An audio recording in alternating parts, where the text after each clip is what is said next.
Okay, it's 5:45. We got a full couple of agendas this evening, so we're going to go ahead and get started. First up, we have our Truth and Taxation hearing and special meeting. Okay.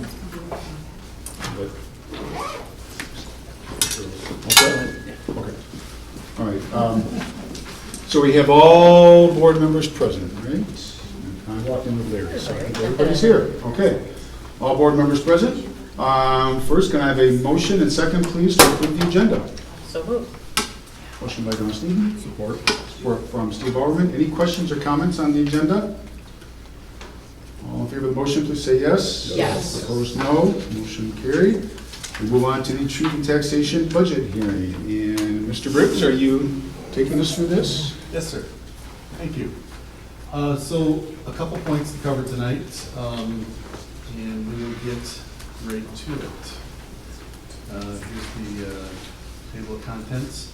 But the main purposes for the meeting, by statute, we, as a school district, need to cover the general fund operating budgets and the tax rate. So I will go through and get some highlights of the year, of the general fund, get to the tax rates, and then stop me as I go along if there's any questions, or we can wait till the end, whatever's more convenient for the board. But just some quick highlights for 21-22. We added this year as a district funded programs director, Andy Secor, and he and Amy did amazing work working through some grants, some processes we've never had before. This thing called meaningful consultation before you can even develop. You could not develop a budget before you had meaningful consultation with stakeholders. That was a big deal. So they did amazing work there. Jody Martini in the business office worked continually with Amy on the budgets, and it was just another odd year for staff. We would get a grant. We would think we were going in the direction that the U.S. Department of Ed and Michigan Department of Ed want us to go in, and they would change the rules and change the rules and change the rules. So just want to recognize the work staff did to amend and amend and amend. And maybe year 3 of COVID money, they'll have settled down and we won't have to make as many changes. Just some general highlights in the budget. Athletics costs, you'll see, were up this year because we returned to a more normal year for operations. We expected that, so that happened. Our heating, bus fuel, and electricity costs increased across the nation, and we worked, I say we, but mostly Lee and then Karen and Holly in the business office put in a ton of time to put together a FEMA reimbursement. It's worth $631,000. We have not been able to book a receivable, so you do not see the revenue in the books. But I just have a little reminder to send them an email every 2 weeks to check on the progress. We finished it in March, so they've been reviewing our application since March. So I don't know any other schools. I know schools that have been paid like $2,000 or $3,000, but I don't know anybody that's received that much reimbursement. So we have that, and it's not booked. So by rules, I don't have an award, so I cannot even book a receivable for this year. Some highlights for next year. The governor's budget, her initial budget was to increase the foundation by $435. That's a 5% increase, which would take our foundation allowance per student from $8,700 to $9,135. I've been asked, why aren't you budgeting a higher number or a lower number? Because there's no guarantee we're going to get that. The state has the money on hand to give us $1,000 a student increase. They're hesitant because they don't know if the country will go into recession. So the risk there is that they use those funds for other priorities. We've been, since I think I got into public ed, we've been trying to keep them from doing that, from using those funds for other priorities. 89% of the general fund budget is again used for salaries and wages. In the 22-23 year, 1.9 million is budgeted for expenses right now for the 11T program. Most of that is in the MTSS program. That's going to be the delivery to students. There are also summer programs, after-school programs. It's a big program, and it's a lot, but we're there. Those funds, the biggest amount of our funds can only be spent on students from 7 subgroups. Those are economically disadvantaged, students of color, students with disabilities, English learners, migrant students, homeless students, and students in foster care. We have really specific rules on how we can spend $6.8 million of our allocation. Excuse me. And we also budgeted next year for higher costs of diesel fuel, electricity, and natural gas. On this slide, apologize, it may look small up there. It's in the packet. I just wanted to point out between the 21-22 year, I gotta get to that next slide, sorry. This one's easier to look at. Between the 21-22 final proposed revised budget, the state allocation is $70,582,000. And I just talked about increasing that by $435 a student. That's over a $3 million increase. The reason that line item only increased by 0.5% is that in 21-22, as you recall, the state made schools like Hudsonville somewhat whole and gave us something called stabilization funds. That was $2.7 million. So in a normal year, we wouldn't have had that stabilization, and you'd have seen that increase in that state allocation, but because it was state money, it wasn't federal money, we just saw a modest increase between 21-22 and 22-23. And just some other highlights. If I were you, I would ask, Pat, why the big increase when you get down to the expenditures? The instructional support services increased by 61%. That is almost exclusively where the MTSS program resides in our accounting structure.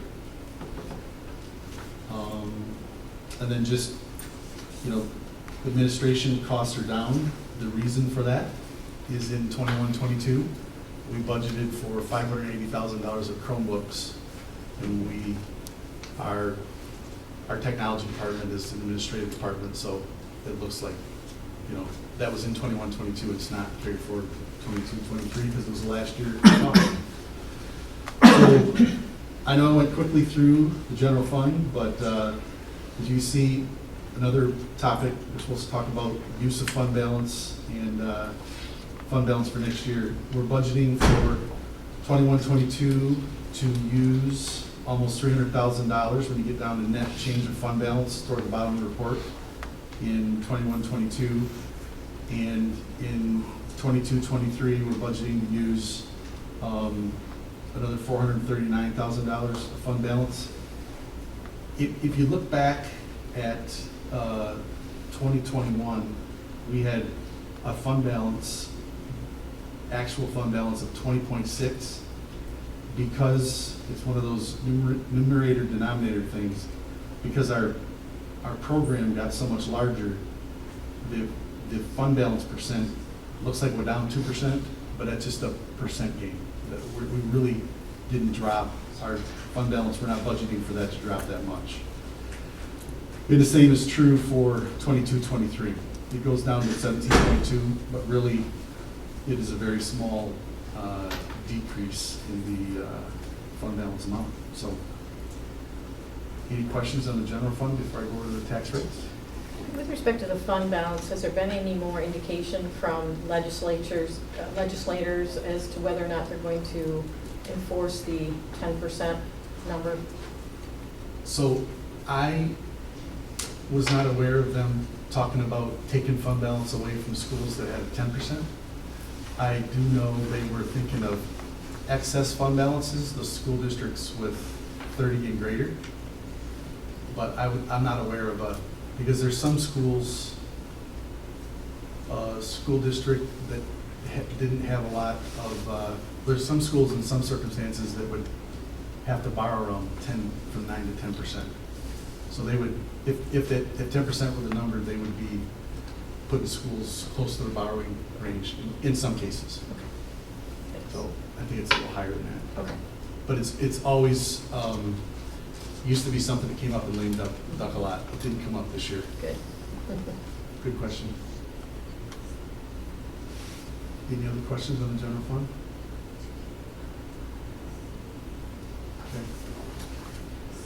Okay.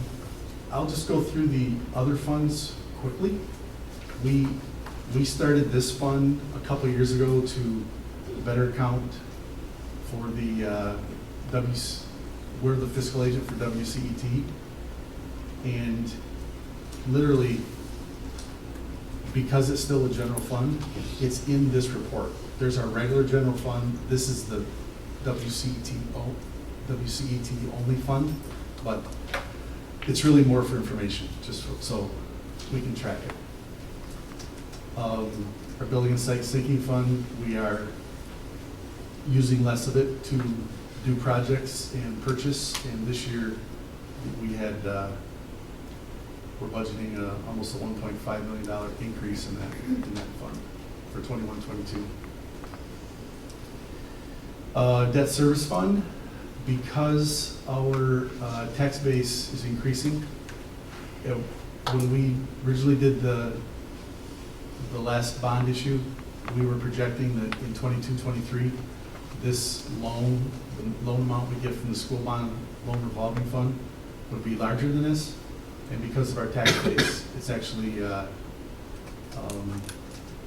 it's gonna shrink next year of the amount we go to the school bond loan fund for.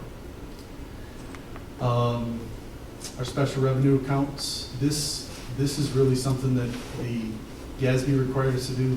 These are what you heard people in schools call internal accounts. We're required to do a budget for it now.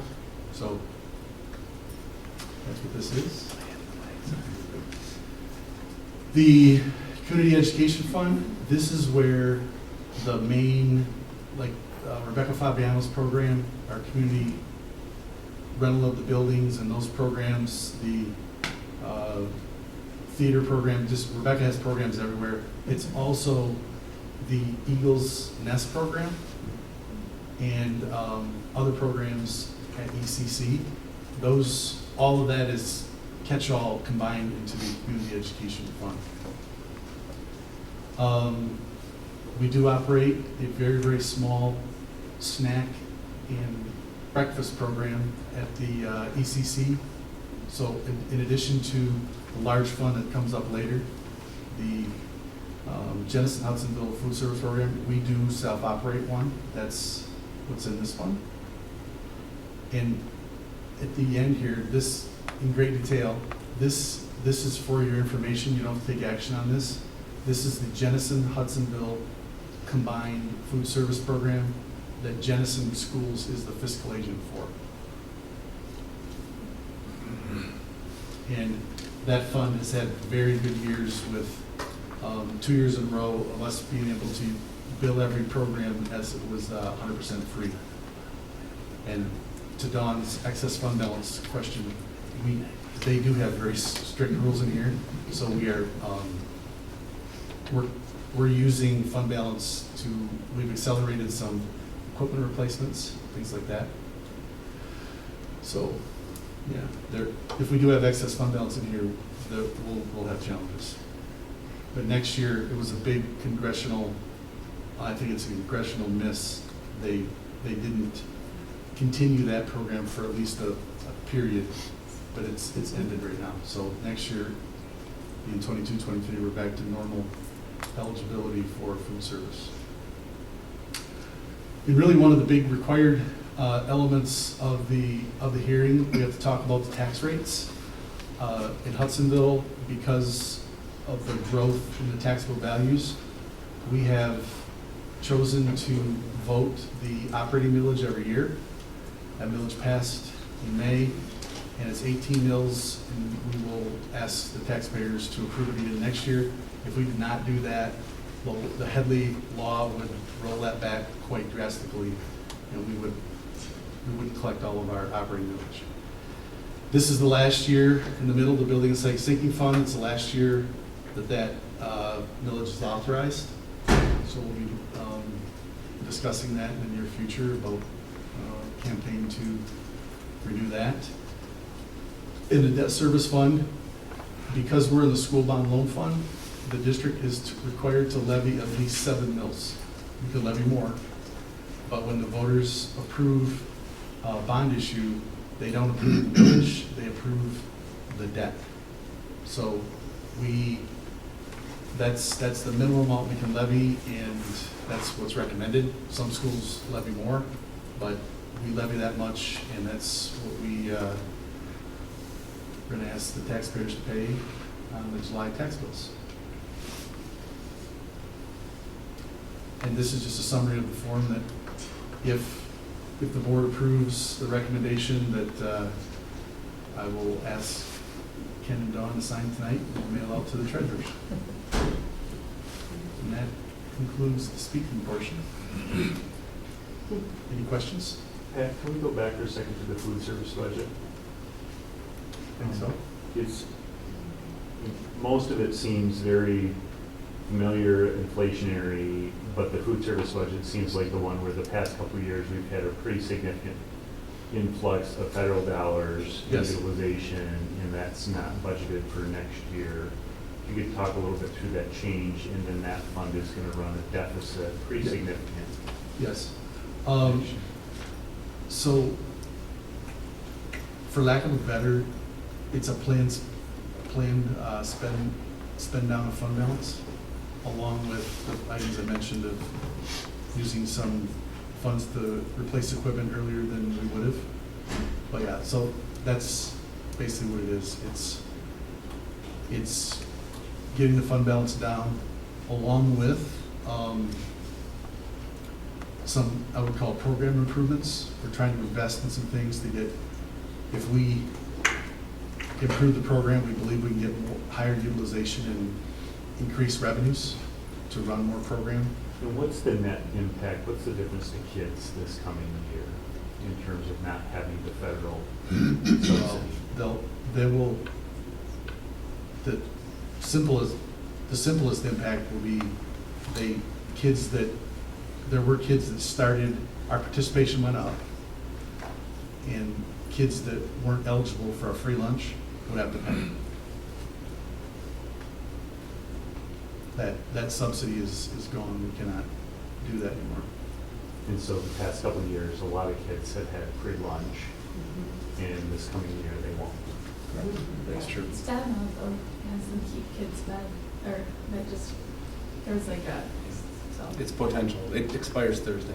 We'll see if they can, from a federal level, make some decisions before Thursday, but it doesn't look optimistic. Yeah, that's the one that makes me the most nervous, just on whether everything going on in the economy. Food, I mean, there are issues, supply chain issues with food that our kids are. Right. But we do gonna have, impact. so the fund balance numbers at the bottom, it looked like it wasn't per se carrying over, so we do have a healthy fund equity, so we can afford to run the deficit this coming year. Yes, and probably the year after as well. The challenge is with this kind of program, we can't subsidize the students that are supposed to be paid. It's an odd thing, but we can't do it. We can't subsidize them, and we can't subsidize adult lunches. So could the federal government decide to change their guidelines as to what is considered reduced? You know, not necessarily free, but reduce what the qualifications would be? They have in the past. I mean, Okay. they've raised those income, or I say lower. They've lowered the Right. income quite at least 3 times since I've done this. But the challenging thing for us is we have to work hard, because we have a low number to capture anyways, but we have to get every kid who could file claim, so we can get some of the federal, the Title I, Title II, the formula grants. So we've got to work that out for us next year.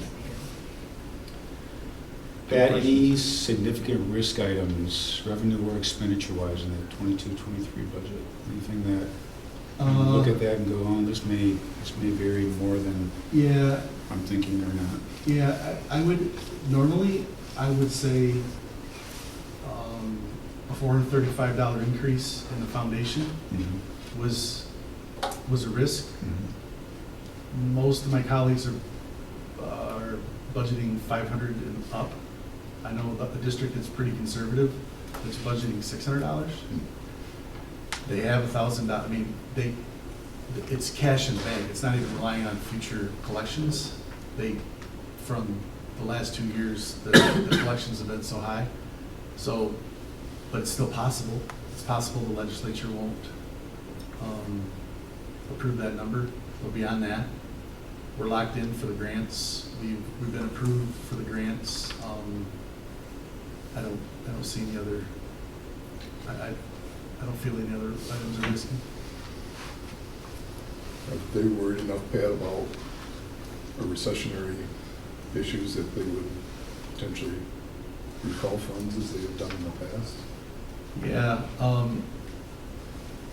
I think it would get, they'd have to see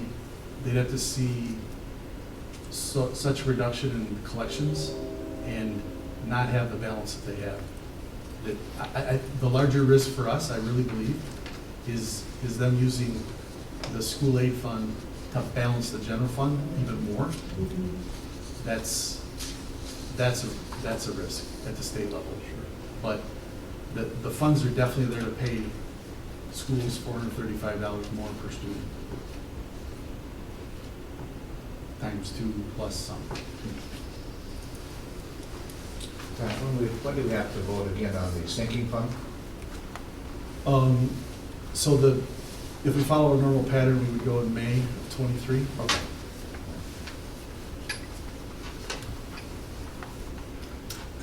It's a 5-year sinking fund. Is it 5 years, so it'd be May of '23? Other questions or comments on 21-22 budget revisions, 22-23 budget, supporting budgets, or tax rates?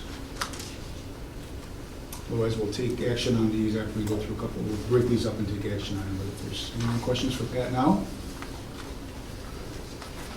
Okay. Thank you, Pat. Again, we'll come back and take action on those. Next up, we have a consent agenda. Can I have a motion and second, please, to approve the items on the consent agenda?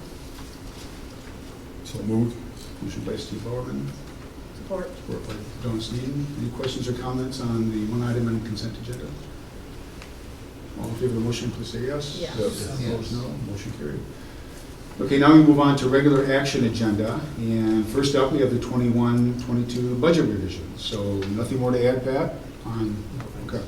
So can I have a motion that the board approve the 21-22 budget revisions as reviewed by Mr. Briggs? I'll move that. Motion by Mark Davis, Support. support by Barb Hooper. Any questions or comments further on the 21-22 budget revisions? Okay, all in favor of the motion, say yes. Yes. Opposed, no. Motion carried. Next up, we have 22-23 budget. So can I have a motion that the board approve the 22-23 original budget as presented by Mr. Briggs?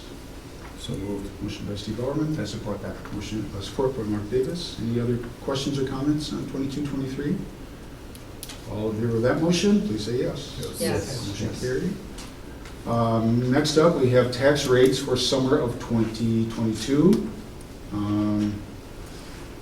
Again, Patty, nothing else to add? No thanks. Okay, can I have a motion that the board approve the tax rates for summer of 2022 as presented by Mr. Briggs? So moved. Motion by Don Sneeden. Support. Support from Larry Kapika. Any questions or comments on 2022 tax rates for summer? Okay, all in favor, please say yes. Yes. Opposed, no. Motion carried.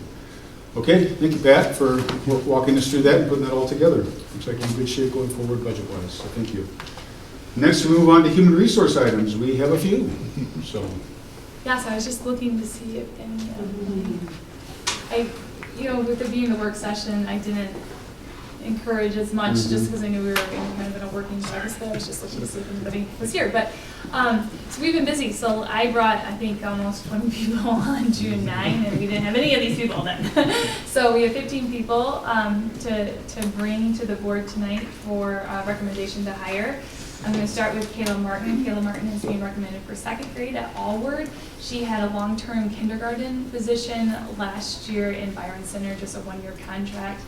Just was delightful with the kids when we did the demo. I'm very excited to have her. Next we have Trisha Balkma. I have to say, Trisha Balkma is siblings with 2 other educators, one here, and then one at West Ottawa that I have worked with closely, so I'm just like, the family's amazing in education. But Trisha has taught for over 7 years in Grand Rapids Public as a GSRP teacher, so she's going to be recommended to hire for a pre-K position at the ECC.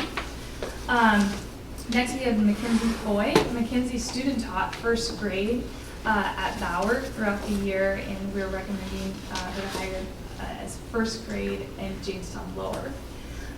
Sarah Repos is a Michigan State grad who student taught over in Plymouth, and Mark Hegel got word of her from Kennewa, and we were like, who is this person? Because we just heard that she had impressed so much. So we got a hold of her and had her interview, and she was fantastic. And so we're recommending her to be hired for 1st grade at South. Kalika Dupree, it says Steely in parentheses because she just got married. Is it in the process of changing? And she's like, I'm going to have my social security card for you. so I just put both names on there for you. But she taught 10 years of 1st grade in Texas and then moved here and taught 3rd grade last year in Allegan. It's going to be recommended to hire as a kindergarten teacher at South. Logan Lockhart. Oh my gosh, what a tremendous young man. He did some building sub for us at Riley, a long-term position, and we had parents calling Matt Bear and Bill just saying what a great person he was, and he is going to be teaching social studies at Riley next year if approved. He just graduated from Taylor University. Next we have Avery Conley. Avery, really interesting. She's a building sub. She subbed at Georgetown, and then she went over to upper to do a long-term sub position for us. And I think I had 3 different principals calling me, going, where did this girl come from? And we had to get her in front of an interview committee. So we're very excited to see her at 2nd grade at Bauer. Braden Smith did a long-term sub position for building and in the health sciences or kinesiology at Byron Center. He graduated a year and a half ago from Indiana Wesleyan, and we're putting in, you'll see on the agenda, 0.61 specialist teachers for Forest Grove.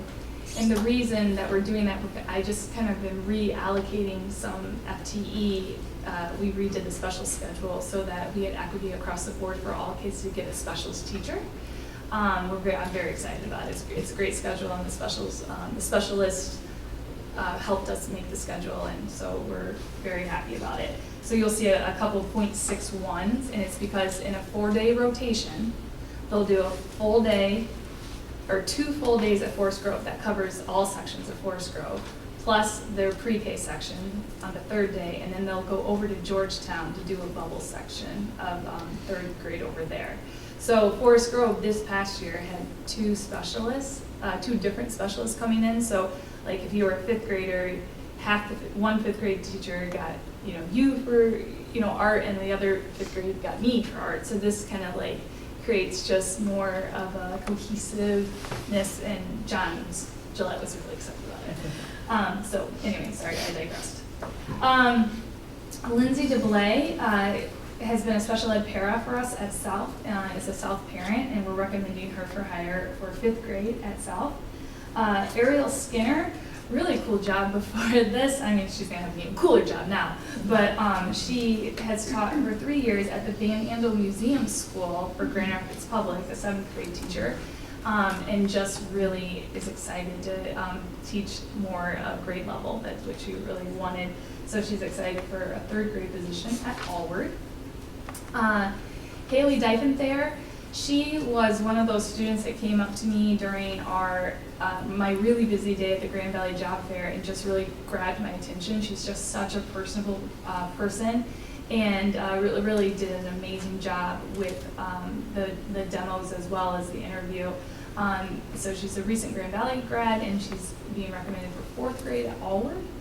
Jillian Coleman did her student teaching years ago at Park. In fact, Brian Fields texted me out of nowhere this weekend and was like, "Hey, did you see Jillian?" and he called her Jillian Baker. I was like, "Well, she's not that anymore."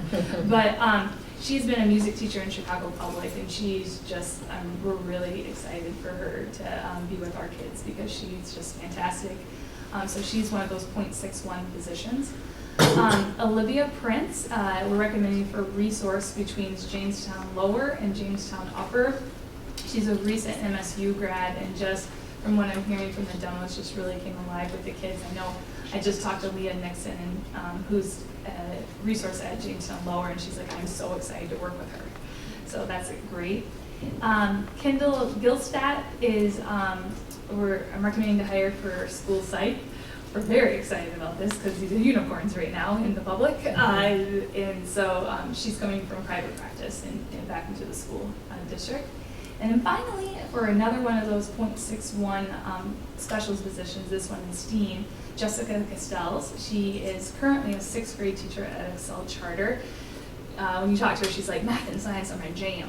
And she did a really amazing demo that just had such tremendous math talk with our 5th grade students. So very excited to get her in front of Forest Grove kids, and she's also a Hudsonville parent. So just really good group of 15 educators that I am recommending to hire.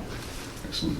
Are any here tonight, this evening? Don't think so. No? And I'm sorry, but like I said, I didn't encourage them as much just Sure. because of it being a work session. So, No, that's fine. but new teacher dinner, you can meet them all. That's right, that's right. Okay, can I have a motion, please, that the board approve of the resource items as reviewed by Ms. Armstrong? I'll move that. Motion by Mark. Support. Support from Chad Bauman. Questions, comments? Brian? Just one question, Ian. Yeah. Out of curiosity, a lot of them have been replacing their vacancy. So I know some teachers moved into other positions. Some of them, they indicate who they're replacing if they resigned. Or are some of these positions due to growth? It's a little bit, we're moving it. Within these 15, I probably moved 5 of their staff within the district. So what I did last year is in August, I'll give the board an entire summary. I think we have 72 internal staff movements right now. And then that way you can be aware of everything. But we do have growth. What a lot of it you see is, the NTSS positions went internal. So we're backfilling those, and then we have had just a couple of these are last minute, people are either leaving the profession or they're leaving for other districts. Yeah, but I'll give the board a whole summary of where everybody internally has gone to. Okay, thank you. Yep.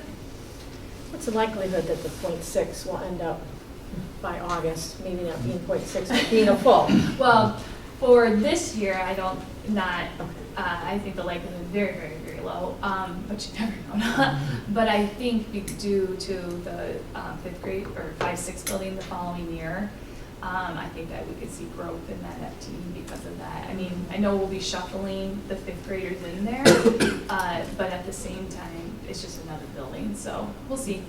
Yeah. I'd like to retain some of these people that have been Absolutely. here, and if we can make that happen through whatever means. Attrition and things like that. Yeah, absolutely. Yep.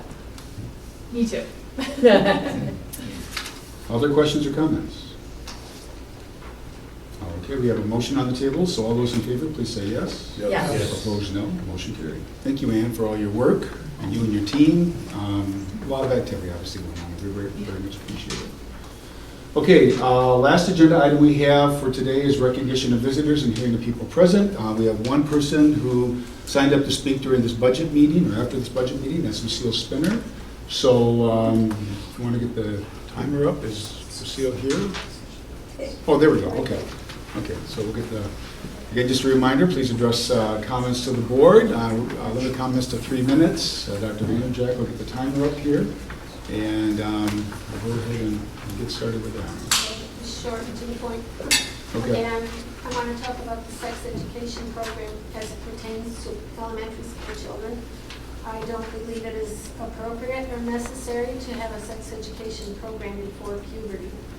And to promote gender concerns and confusion amounts to a form of child abuse, a form of emotional pedophilia. It's dehumanizing.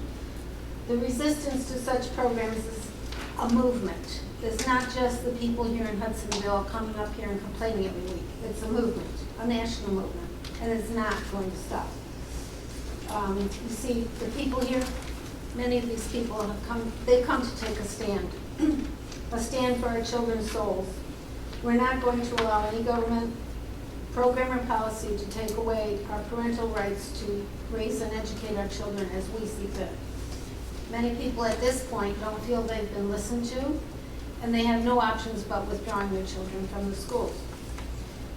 Once we were a nation that valued education enough to start the concept of universal education for everybody. We built schools, we made a board of education and all of that, but now that Department of Education has gone in a direction that just may destroy itself. If these programs of white supremacy, transgenderism, DEIQ, and whatever other programs you may not have even started yet, don't stop, I see our educational system imploding. And that may create an elitist system of only people with means that will be able to afford to educate their children in a classic way with, the 3 R's, and the rest of the children will be an uneducated underclass, further dividing our nation and creating a culture within a culture. Is that what you want? Thank you. Thank you for your comments. Okay, that wraps up the Truth and Taxation hearing. With that, may I have a motion to adjourn, please? So moved. Motion by Don Stevens, support by Steve Bowerman. All in favor of adjournment, please say yes. Yes. Okay, we are adjourned from that, and now we will move to the work session. Anybody need a break or a restroom break or anything? Okay.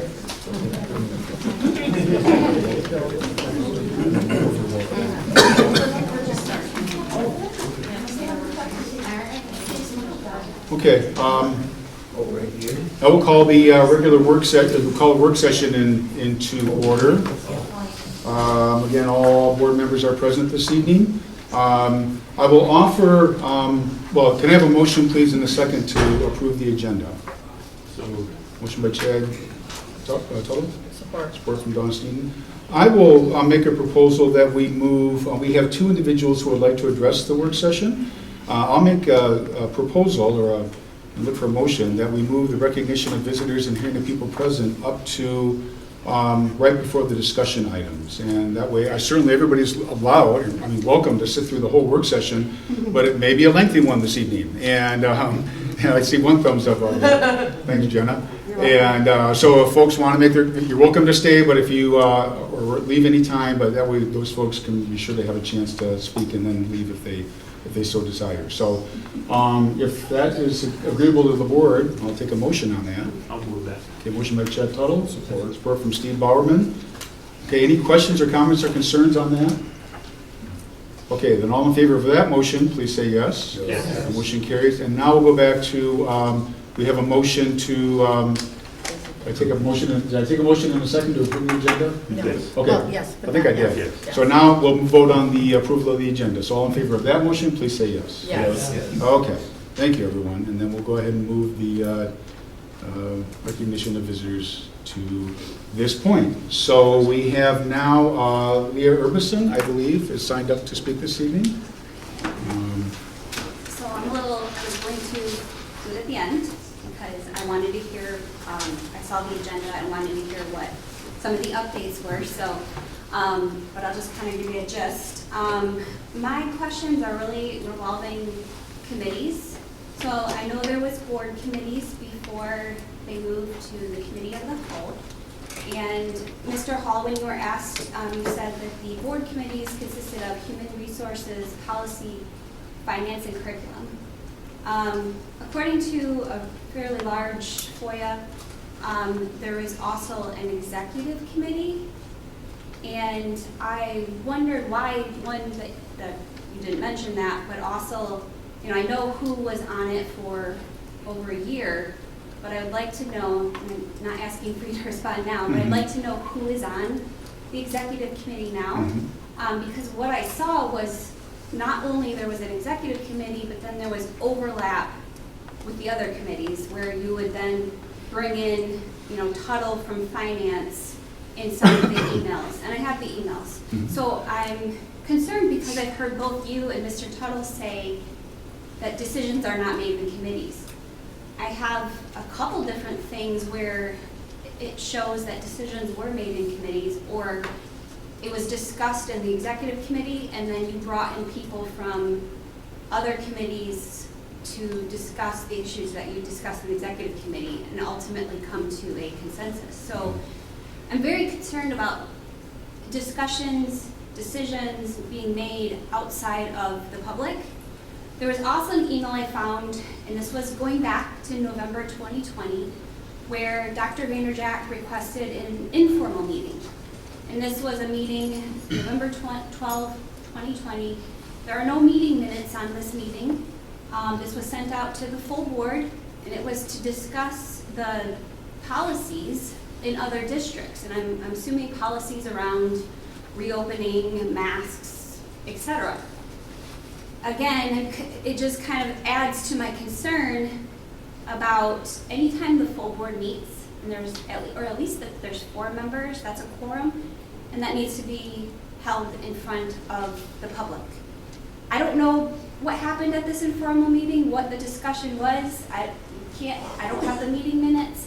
I don't even know if there were other informal meetings now. There was one, I don't know if there was others. So it makes me, and I'm sure probably others, a little bit concerned that we're not getting the full story, that you guys are deciding things outside of us able to view and understand. So I'd like to know who is on that executive committee. They're still meeting. Now, a lot of times they would meet at bars and breakfast, but I know that they were discussing school business, again, in the emails. Sure, thank you for your comments. And I will address that, since you brought it up, Leah. The executive committee, probably in hindsight, an unfortunate term, but it was actually an informal gathering of 3 of us of a certain age on the board, myself, that have been on the board for a long time, myself and Mark Davis and Steve Bauerman, and we would get together literally over beer on occasion, but oftentimes sometimes the 4 of us, sometimes the 3 of us. And we get together over a couple of beers and we talk about vacations and kids and grandkids. There was not a... there was school business discussed. There may have been school business discussed, but there was no action taken. There was no action taken. And so we may have said, oh, let's bounce this around. Can I send you some emails? Before we, absolutely. Please send me the emails and I'll be happy to respond. Again, in hindsight, probably an unfortunate term, but I'm happy to respond and share that, share what occurred on that as well. I just want to point out too, and I know my time is up, but because you opened this up, it was around a controversial time when, we were trying to get information on the EIB, the SEL, you had the masks, people were upset about that. Sure. And so to think of at least 3 members meeting, and deciding stuff around that, and I'm not saying that you made the decision. No, I understand this. Yeah. If you want to send me your emails and concerns, then I'll be happy to respond. I really will. Yeah, okay. We have one other, Lauren Nightcamp, this evening. I just wanted to say I'm happy to be in the same age category with you.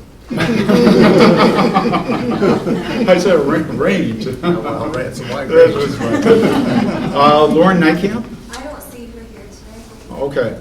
Okay. She thought it was at the end. So Okay, well, I'll tell you what, if she shows up later, then we'll allow her to speak then. I know I moved this up, and certainly welcome to stay around, and also, those of you can always send emails to the board as well, based on anything, any of the topics that you hear tonight, and we'll address those. So we certainly welcome that. And then if Lauren shows up at the end, we'll allow her to speak. Okay, with that, we'll move on to discussion items. First up, we have medical form updates. So we have a policy 5330, which is medication distribution, which references Form F1.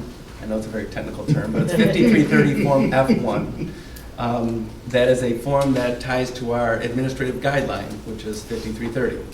So we have policy the board sets, administrative guideline 5330, which goes to Form 1. So, however, over the course of time, there were multiple medication forms that were used at different buildings. Some were that form, some were a modification of the form, tweaked, the signatures were in different places, asking the same information, but it looked a little bit different. So Melissa Bernard, who's in the back, Melissa, thanks for being here, worked closely with our district nurse, Kristen Goodike, to say, you know what, we have 13 buildings, we need one form. So this is just a review for the board to see what the form would look like. I'm not asking you to take action on it, it's a work session, but I want you to be able to see the form that will then replace the form that we do have, so we have consistency throughout the district on the medication form that we use. So this is just for consistency's sake. Again, this information has been asked on all the different forms, but it looked different. So we thought, you know what, we need to have one form that was used and one that's been updated and meets the needs not only of our district, but working with Kristen Goodike, our nurse through Spectrum Health, to make sure we have that information. So that covers it, I think, Melissa. I know I asked you to be here in case there were questions. I don't know if there are questions yet, but this is the form I'd like you to review. If it is, if I don't have any major questions or you kind of look at this, it sounds good, then we'll update it as soon as tomorrow. I just have one comment. Can you hear Melissa? To be completed by physician authorized prescriber. That should also be under self-administration authorization. You have unless both physician and parent. Wherever you have physician, it should be authorized prescriber as well. Just because many times kids are going to see a PA or a nurse practitioner. So You're just talking about the bottom part where it says self-administration. Yeah. Yes. Wherever you have physician, just put / authorized prescriber and you'll cover both. I'll update it right now. Okay, thank you. Yeah, you gotta love Google. Same, Real-time Melissa, same edits. at the top, you have a bullet point, your second bullet point, physician signature, Yep. physician / authorized prescriber. Cool. Thank you. So, as a parent of former students who dealt with this all the time, is there a specific reason why self-administration couldn't also be ibuprofen or Tylenol? And I know the world is different, I know there's those issues, but as a mother of a middle school daughter who needed regular doses of ibuprofen and that sort of thing, it was always a fine line as a parent to know how to treat that. So can you give me a little bit more insight into that? As far as over-the-counter medications, Yes, and whether or not, I guess part of me is saying, what would happen if a student happened to carry with them for ibuprofen and self-administer ibuprofen? Because I have to believe that comes up, and I don't want to put a parent or administrator in an awkward position if we are taking a firm position on that. yeah, I think it's hard to always know what students have on their person. I mean, we're a large, obviously, building, especially at the high school level, I think where you see it more commonly. The hope is that we have them in the office just for observation and be able to take that with an adult present. So obviously students are welcome to have ibuprofen or over-the-counter medications. It's nice to have them housed in the central location so that there's eyes on that. It's the same reason we ask parents to drop the meds off at school and bring them in and not provide them to the student, just so that for safety reasons that students that aren't authorized to take that medication aren't accidentally given medication, maybe on the bus to school or walking home or things like that. So I think as we grow and our partnership with Spectrum Health grows, it's not to say that we don't trust students to take their medications appropriately, but I think when we have eyes on and an adult to support, that's probably the best plan.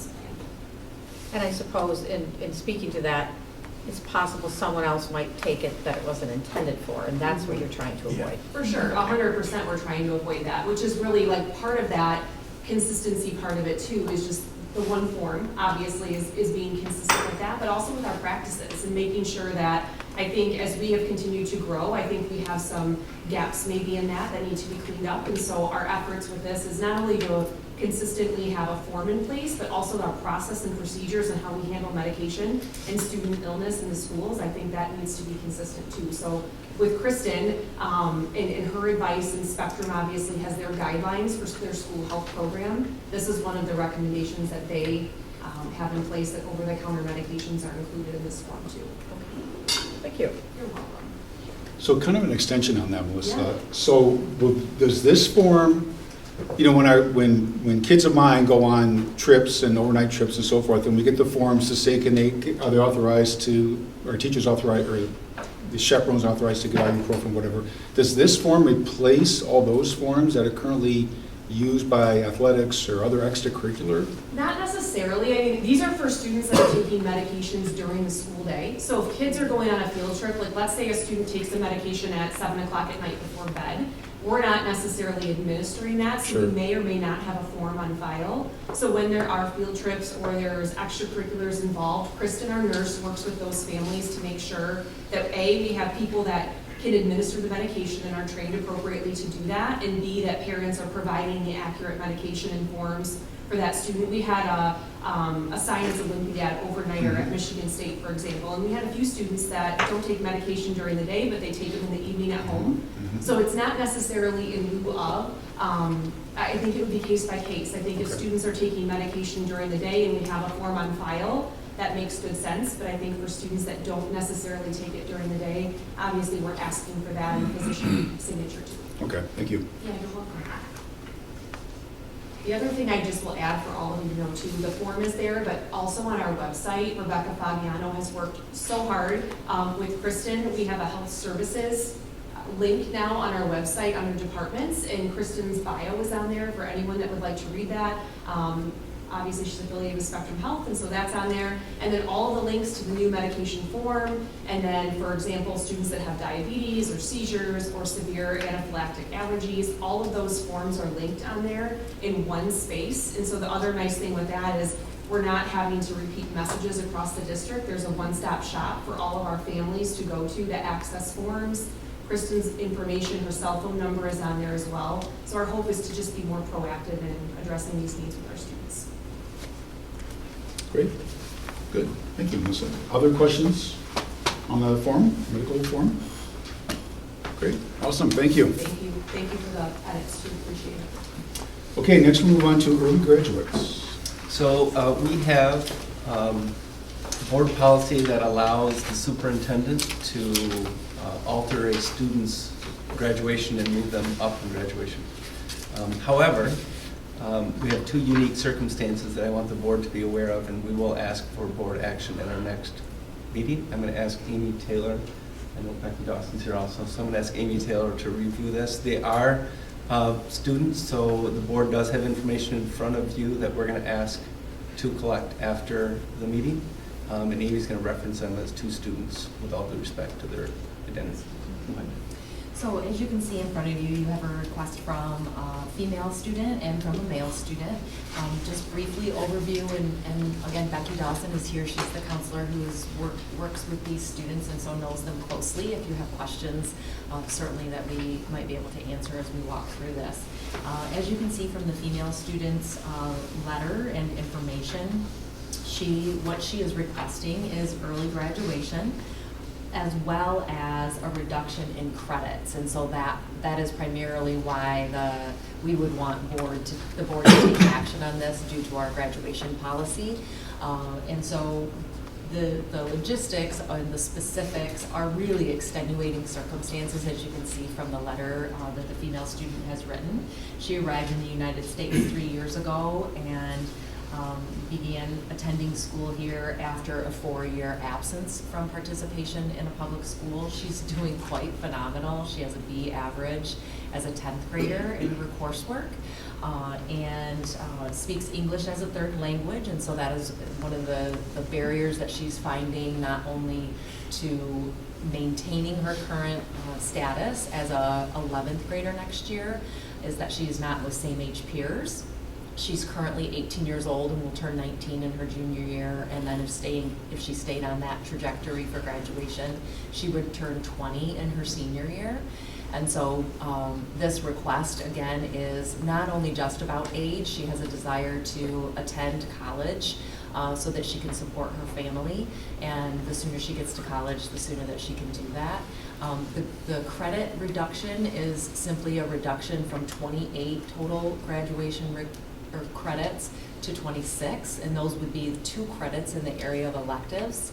So she would be completing the rest of, certainly all of the MMC, Michigan Merit credits that she needs for graduation, but then all of the additional Hudsonville Public Schools credits as well, with the exception of those 2 elective credits. So what questions might you have for Becky or I about this student? Primarily, I'd want to know that it's in the best interest of these 2 students. Obviously, they come from very unique situations, and might end up going back to those situations. But as far as I'm concerned, that's my primary consideration, is that in their best interest as they move further into their adult life. I believe it is. Okay. Yeah, after meeting with the parents and the students and having a conversation with Mr. Beal, and Dr. Vanderjack and Mrs. Taylor, I think we all feel that it's in their best interest to be done after next year. Okay.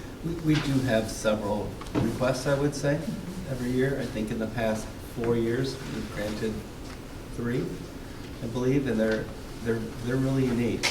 I don't think, we definitely wouldn't bring all of them to the board, because some of them I'm kind of done with school, and that's not a reason to advance a graduate.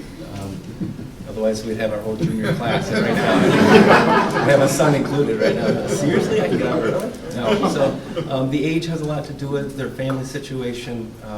In our counseling department, they really do an amazing job, really looking at options, and this is usually one of the last options. Thank you, Becky. Becky, is she planning to go on to community college in the area, or is she exiting the area? I believe it's in the area. She'd like to start at GRCC. Okay. The circumstances of the other student you can also see laid out. Again, a student who is averaging a C+ average at this time, a student who came to us as a 10th grader and he had completed his 10th grade year in Korea and came to the United States, and we enrolled him in 10th grade. What we learned, and I hope I'm getting this right, Becky, but what we learned is that in Korea, the high school experience, if you will, is 3 years, and we know here in the United States it is 4 years. And so this speaks to some of our intake procedures when we have students coming from different countries that we need to ensure. And we actually, Becky and I and a whole team, because we are seeing quite an influx of students coming from different countries as well as speaking different languages. Actually, this is happening across the country and certainly across the state, and we participated in an equitable intake training this year and have refined some of our practices to ensure, hopefully, that this wouldn't happen again, that the student would be placed in an accurate grade and receive the credit for the courses that he has taken to the point of coming to the United States. And so those are some of the specifics that I can share about that student. Anything that you might add, Becky? Well, I think this one is particularly unique. The requirement is 3 years of high school and then a required year in the Army. And his request is so that he can join the Army with his peers.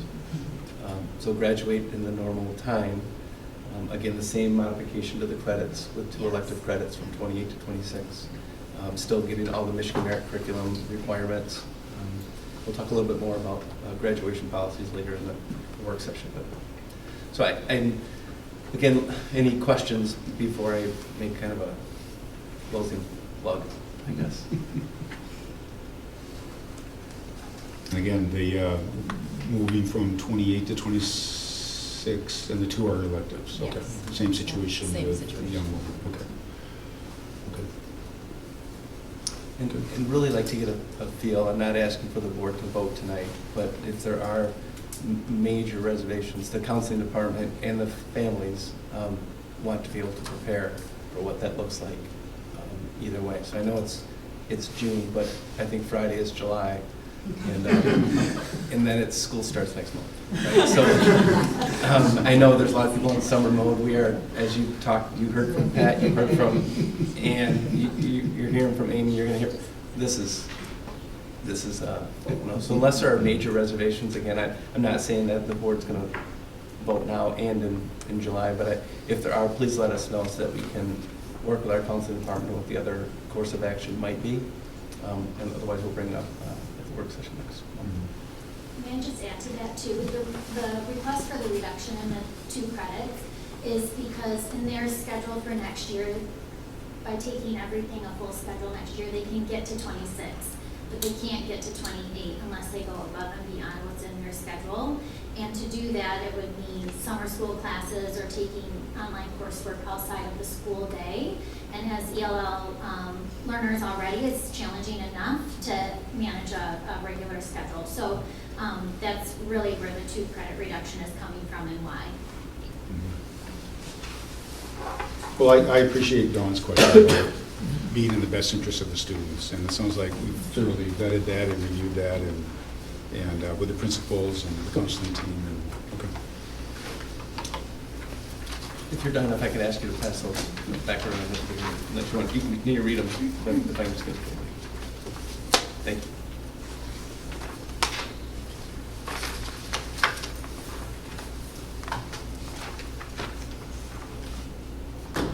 Good? Okay.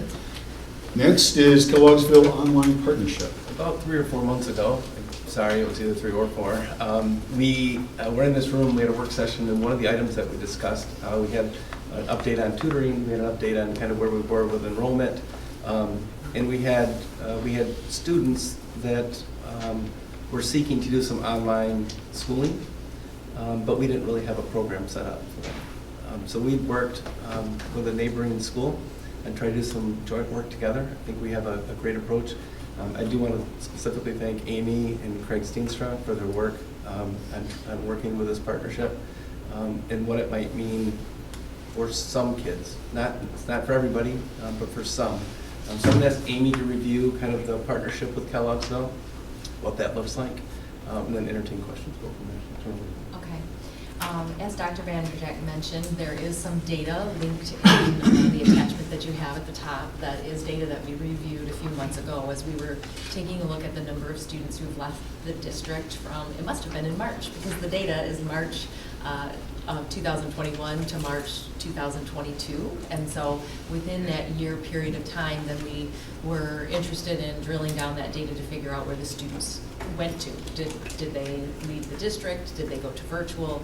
Are they currently homeschooled, et cetera? And what we found was that the majority of the students who left the district in that period of time either left to go and receive their education homeschool, and that was a majority at the elementary level who left to be homeschooled. And then the other larger group of the data pockets, I guess, if you will, they left to be educated virtually. And that was the majority at the high school. So we had about 100 students leave for virtual and about a little over 100 leave for homeschool. And so that data really suggested that we wanted to have more conversation with counselors and with our administrators about the students who were leaving. And knowing that they were seeking virtual, what might some of those reasons be?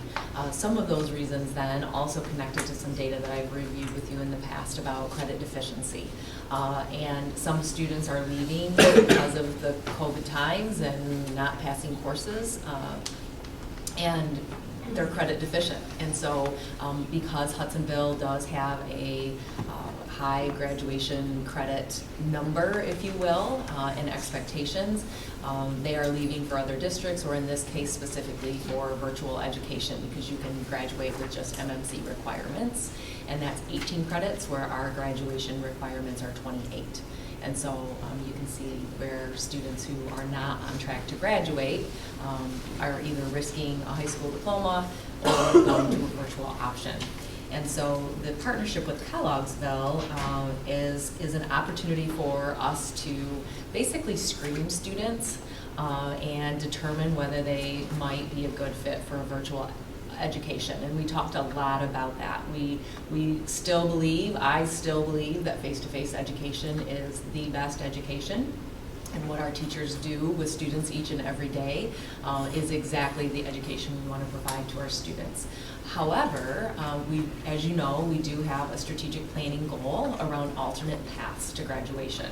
And so this is that one step forward with an alternate option for students who fall into a couple buckets primarily in our minds at this time, either credit deficient, or if they are struggling. We know that we have had a lot of students struggling with mental health and social emotional issues and just couldn't make it to school.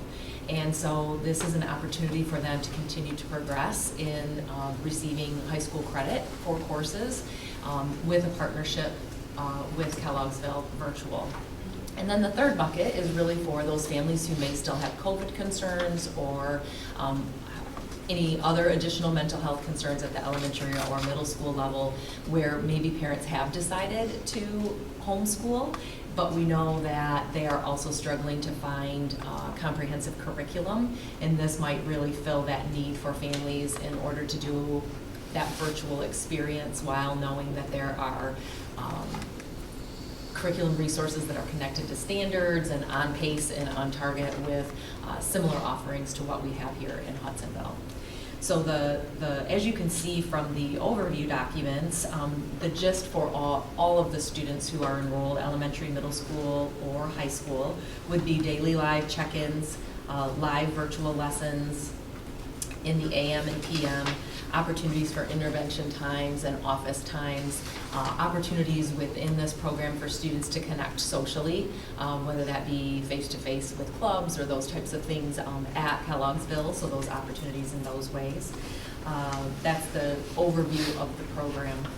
I think that as we move forward, the conversation that we had with a stakeholder group of counselors and administrators that came together to talk about this and make some decisions about how best to move forward, we were hesitant to just open the floodgates, right? So this is an invitation only. This isn't something that's going to be put on our website. Hey, here's how we have this virtual opportunity now for students to engage. Principals and counselors began reaching out to students when they were aware that maybe they had been homeschooled, or if they were credit deficient or had some mental health issues that they were struggling to get to school, that this might be a viable option for them. At this point, we don't have any students enrolled in the program.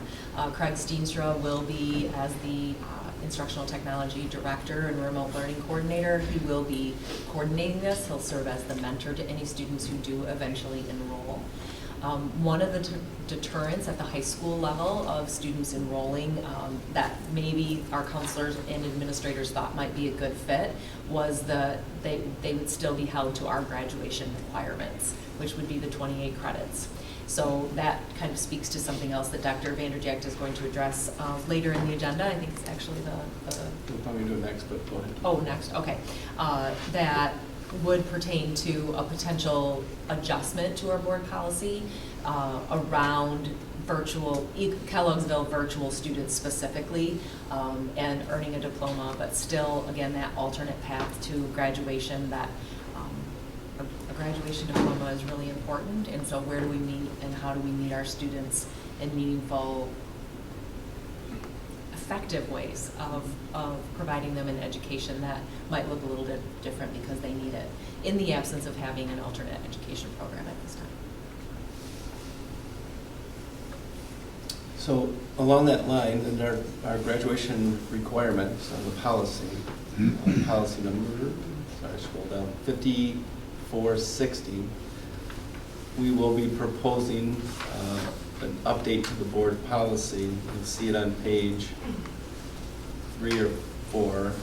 It's in green, sorry, it's highlighted in green. That if the student were to successfully complete this program, keep in mind this program does not have all the elective opportunities that we have at Hudsonville High School, that if they do, they would get an alternate diploma. And there are students that sometimes receive, I would say, the accurate discipline for their behavior that we have to sometimes say that Hudsonville Public Schools is not your best course of action or the best place for you to be, and they're looking for other places to finish out and get their quote-unquote their diploma. And this would be a resource for them also. As you know, whenever we have expulsion hearings, it's very challenging, and the district wants to support, but it's not our place to anymore, and families struggle. This might be another option for somebody. Doesn't mean we're going to have more expulsions. It just means that there might be some opportunities for a student that might be close, maybe entering their junior, senior year, maybe make a poor choice. We want to be able to support them both socially and emotionally, but we also want to be able to support them academically, and we can't when they're expelled. However, this might be another course that they could use. But again, this is a student that would say, I'm not going to take all the other electives. I'm going to take the Michigan Merit Curriculum, what they have required through Kelloggsville. Part of the 18 credit you'll see on this adjustment, Kelloggsville is on semesters. So when you look at 28 of our requirements, that's on trimesters, and students that's taking 2.5 credits a trimester, 7.5 a year, they can have up to 30 when they graduate. On semesters, you get usually, I'm doing the math here, 6, 12, 24 a year. So it's substantially different. So it's not like going from 28 to 18 is like, whoa, what happened? It's in a semester format, which changes the volume to begin with. So I want to have some discussion tonight regarding this, what questions you might have for us. Craig is unable to make it tonight, so anything we don't know, we can blame Craig because he's not here right now, but we want to try to figure those things out. Again, Amy said we don't have any student right now, but we could have a student very well that, you know, starts school off this year and it says, you know what, this isn't for me. Are there other options? And we really want to channel this through our principals. They know their population of students in the buildings. They know which families might be struggling to say, listen, I'm gonna pull my kid, not thinking what that looks like a year, 2, 3 years down the line. We have some parents that have pulled their kids that are doing amazing work with their children. And we're not questioning that. We're just looking for another opportunity that a family with 7,000 families might reach out and say, do you have something like this? Kelloggsville did partner with East Grand Rapids and not Hart. It's up near Hart. Shelby. Thank you. Was it Shelby Schools last year? I talked to the East Grand Rapids superintendent, had a great conversation. They were in a very similar boat. She said we had a lot of elementary families that went that direction. I think they had 5 or 6, and then now she said, now I think we have 1 or 2, or maybe we don't have any, just because of the nature of the environment. It's not for everybody. We're not just saying here's a blanket, like you said, we're not saying to everybody, go ahead and use this. But if principals would recommend it, you can see there's some documents in there that kind of give a rough outline of what the program looks like. And it's the right kind of student that still has to plug in and attend. And they attend virtually, and they're part of that group of students with Kelloggsville, and have an alternate diploma similar to what we have when we have certificate of completion for graduation, very similar to that. Does going this route is this a year-to-year decision? Does this preclude us from evaluating any other opportunities, like there's any type of exclusivity or anything associated with this, or it's just a option, we can opt into it and we can opt out of it whenever we want? Yeah, I think I would look at it similar to a student going to another school. If a year from now we're like, you know what, we don't want to do this anymore, we're done, then we leave it to our counseling department and say, okay, we have a student transferring in, what do they have, how does that line up with our trimesters, and how can they get them back into the scheduling process. But it's year to year, and they just, we started reaching out to families before school got out because we had access to families, and they wanted to know from an enrollment standpoint, if we were going to send them 100 students, from a staffing standpoint, they needed to know that. If we send them 3, they needed to know that also.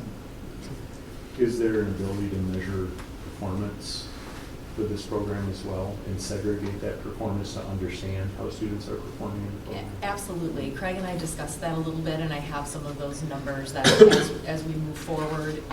They had very good outcomes from the students who were enrolled in this program in the past, as far as capturing credits and percentage of completion and so forth. So that data I do have specifically, if that's of interest. I can certainly get that to Dr. Vanderjack and pass that on through communication. But we did feel good about that. We wanted to see those outcomes as well of the programming. I think that, again, I'll just reiterate, this is that one step forward in thinking about alternate paths to graduation. However, I would say that I do anticipate this next year bringing that group together along with other stakeholders to dig deeper into those conversations. We are one of the only schools in the area that don't have an alternate education, and so this is that one step forward. And again, to your point, Mr. Tuttle, the idea of we can choose to do this next year or not choose to do it, but at this point, I feel really strongly that Hudsonville Public School students are our students, and we need to come alongside them and support them in ways that are meaningful and effective, and this is one way to do that. So. I tried using the hyperlink to look at the screen. Oh, yeah. And it didn't work for me. Can you just briefly describe what that screen looks like? Yeah, absolutely. So this is just a sample screener, and so this is something that we need to modify if we were to have a student who would express interest in enrolling. We need to modify that. But it asks questions like, do you have Wi-Fi support? Do you have a device? But it also gets into questions about, do you have support at home for work completion if you need it? What will that look like? Like, it's really asking families to define what that support looks like, and does your student have support during the day? Not just maybe, in my case, I would be able to help my kids when I got home at night, right? But I wouldn't be able during the day. So it goes into some of those specific, what does support look like and sound like? And so those are a couple examples. So, and maybe that was in these, but same thing, I, for some reason, was not able to do the connection. But kind of run through, if there was a homeschool family and say they got through the 8th grade and like, I'm not sure I can grasp some of these science or math, would they have to enroll the student as that would be their only schooling? Do you know what I'm saying? It's not like they could say, well, I just want to be taught the math section. That's correct. Okay. It would be you're either a Hudsonville face-to-face student, if you will, the traditional student, or you could choose to enroll in Kelloggsville virtual. Okay. It wouldn't be, oh, I want to do this for math, but I'll go face-to-face for English or something like that. Okay. Good question, Dawn. Yeah. Just a couple questions. Do we pay so much funding per pupil to Kelloggsville? Because I'm sure they're not offering it free. Correct. So we would retain, is it 60-40 or 40-60? Now I can't remember. It is 60-40, depends on how you look at it though. It's 60, Kelloggsville gets 60% of the funding, we get 40% of the funding. Yeah. Okay. And then the second question, this is more maybe just a comment, just for future discussion. You referenced that when you looked at the data for the last year, we've had about 100 elementary students that have homeschool, roughly? No, there were 113 district-wide that left for homeschool. The majority, which was 71, were elementary. Okay, do we know why they're going homeschool? I think at this point through our conversation, and we did have further dialogue around that, might we need to have surveys go out to families when they leave the district. We don't currently have that in place. A lot of the homeschool assumptions are because of COVID and masks, quite honestly. If you remember, it would be good to try to drill down in the future. Yeah, absolutely. And we, if you remember, the day before school started, we suddenly had the mask mandate, and that created, administrators would say, principals would say, that created a large number of students to make, or families to make that decision last minute for their kids. So we would anticipate or hope that those students would return this year. Yes. Did I hear that this is an option also for students that are long-term suspended or expelled? I would say more expelled than long-term suspended. Our teachers and our counseling staff, quite frankly, do a really nice job trying to keep kids that are long-term suspended connected. Mm-hmm. I think there could be educational needs for the expelled population that we would offer this as a potential opportunity. And it's got to be the right fit, too. I mean, you cannot just say you're doing this and not log into your computer and then ask for a diploma when 3 or 4 years is up. I mean, it's school. Those were some of the statements on the survey too that just jogged my memory, where the student or the families are required to basically like certify that I will ensure my child is participating in school, and really putting that burden of responsibility on the parents to ensure that their child is engaged in their education. And then one last question. Their diploma is different. Dr. Granger, it does say Hudsonville Virtual Education Diploma on that need be that was added to the policy. That's Their diploma. That's proposed. That's going to be a recommendation at Yeah. our next, for a first reading of that policy, but that would be a recommendation. I mean, we can discuss it. The I was hoping diploma to is discuss different. It says something different. It would look different. That, we would propose to have, right now, we have 2 different diplomas. We have a certificate of completion, which you'll see some students with special needs, the special ed population. Some of those students will get a certificate of completion. And then we have a Hudsonville Public Schools diploma. We're going to recommend a 3rd option. And we might never give one out, or we might give 5 or 6 out. But we do think there's a difference. There's a difference between somebody that walks these hallways I would want it. and goes through the rigor of what you go through, definitely preparing them for the future, right? Good. Okay, so then we are taking action on this at the next, or no. we There's don't no take act, on the this. board, Yeah, the we don't board take action. policy, I would ask Right. for a first reading. But again, I wanted to discuss it tonight so that if there are questions, we can address it maybe before the first reading and still have the first and second reading in July and August. In other districts in the ISD, West Ottawa, Zealand, et cetera, they have similar programs, but not with Kelloggsville. They've either started them internally or, West Ottawa started a virtual school, if you will. They also have an alternative ed school called the Dunes. Zealand has alternative ed. There are a lot of the surrounding districts have alternative ed programs. And quite frankly, the alternative education, a lot of the curriculum looks very similar to the work they were doing at Kelloggsville. It's an online, it's more module-based than textbook-based, and you accomplish modules to get to a point by meeting the requirements of the different curricular areas.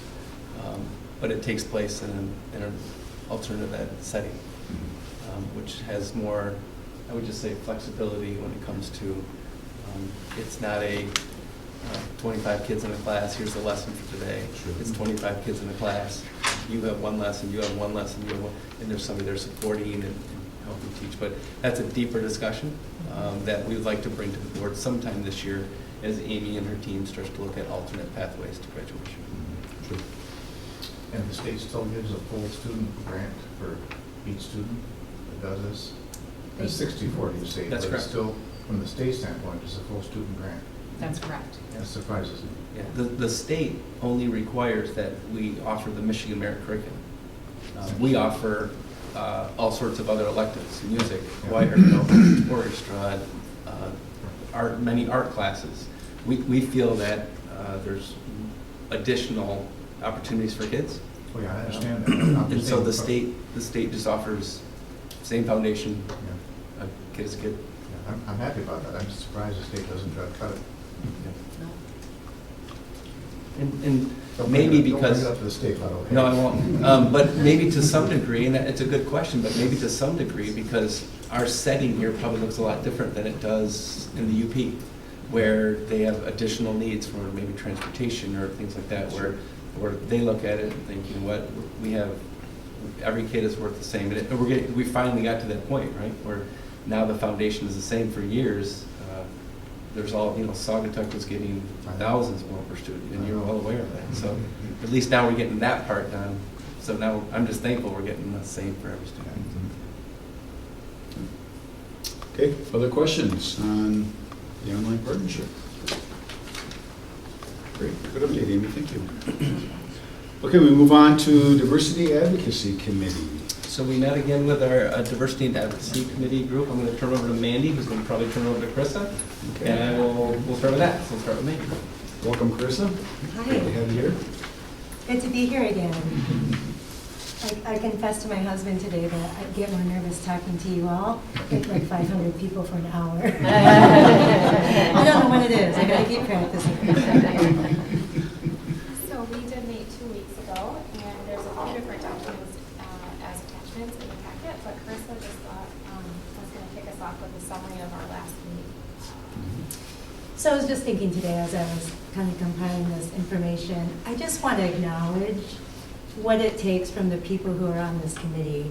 We are looking at so much information and combing through lots and lots of words. And it's about delicate subjects. It's about subjects we don't always get educated on. And so I just think of, I'm just grateful for the work that the committee is doing because it's hard stuff. We've got interesting information, we've got surprising information, sometimes it's confusing information, and they're just really diving in and looking at the details of what we need to do as a district. So I just wanted to say I'm grateful for the committee and the way that they're showing up month after month. So I just wanted to give you a little review. When I get more practice, I promise I'll have more eye contact. I want to stay on track. If anyone knows me, I can go off track pretty easily. So just a review. So our Diversity and Advocacy Committee has met 4 times in 2022. In our January meeting, we gathered the newly formed committee made up of 23 members. We kind of reset and restarted the work needed to reach our school's district vision of ensuring that we create a safe and supportive environment for all of our kids. In March and May meetings, we acknowledged the relational work and dynamics within our committee that are understandably present with the complex and multi-layered nature of the topic and task, as well as the rational work that also comes with the complex and multi-layered nature of the topic and task. The committee reviewed our state laws and district policies about anti-harassment and non-discrimination and equal opportunities, all of which we found to be very clear and straightforward about what is and what isn't upholding and supporting our students' dignity and safety and well-being. The committee also reviewed our district's data on individual harassment, discipline, and academic performance, and we have identified existing and probable future gaps between our laws and policy requirements and what is reflected in our current student data. So here are a few data points to give you just a brief picture. At the time of our May meeting, the committee reviewed 50 reported incidences involving harassment due to disability, sexual orientation, race and ethnicity, religion, or a combination of 2 or more of these categories.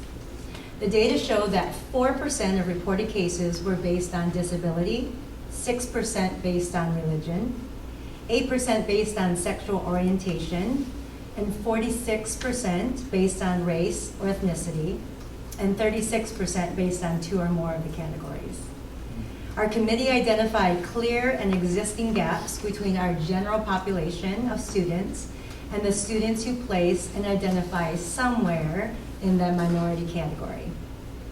You should have a handout that shows this data and lots of other details and data, and one that summarizes our gap analysis. We believe the disparities are clearly represented in our data, which supports the vision and task of this committee to create practical information and suggestions and strategies and solutions to the board on how we as a district can cultivate a safer and more supportive and successful learning environment for all of our students. In our recent June meeting, the committee also reviewed a summary of our gap analysis and discussed what factors should guide the prioritization of our committee's work. Areas of consideration included clarity of harassment or disparity, its impact on our school culture, and its impact on our students' well-being and academic outcomes. We also named that the data in review shows the student makeup and harassment and behavioral and academic data only for grades 6 through 12. And that data from our K through 5 schools would be really helpful as we assess and evaluate and make recommendations, because school culture and student values and beliefs and well-being, along with academic patterns and performance, begin at early stages and ages of development. So we believe it is important to understand what support services could be enhanced and/or created and offered to our district staff and families at all grade levels in order to reduce and eliminate as much hurtful and harmful biases and discriminatory behavior as possible. We're taking a pause for the rest of the summer, but we will resume monthly meetings in September, and we'll continue to explore and narrow and understand the issues at hand revealed by the data, what is most urgent to focus on in our thinking and in our committee work, identify where we need more information and data, create ways for our stakeholder voices and experiences to feel heard, and begin brainstorming and defining potential solutions and recommendations to the board that will enhance the success and well-being of all students in our district.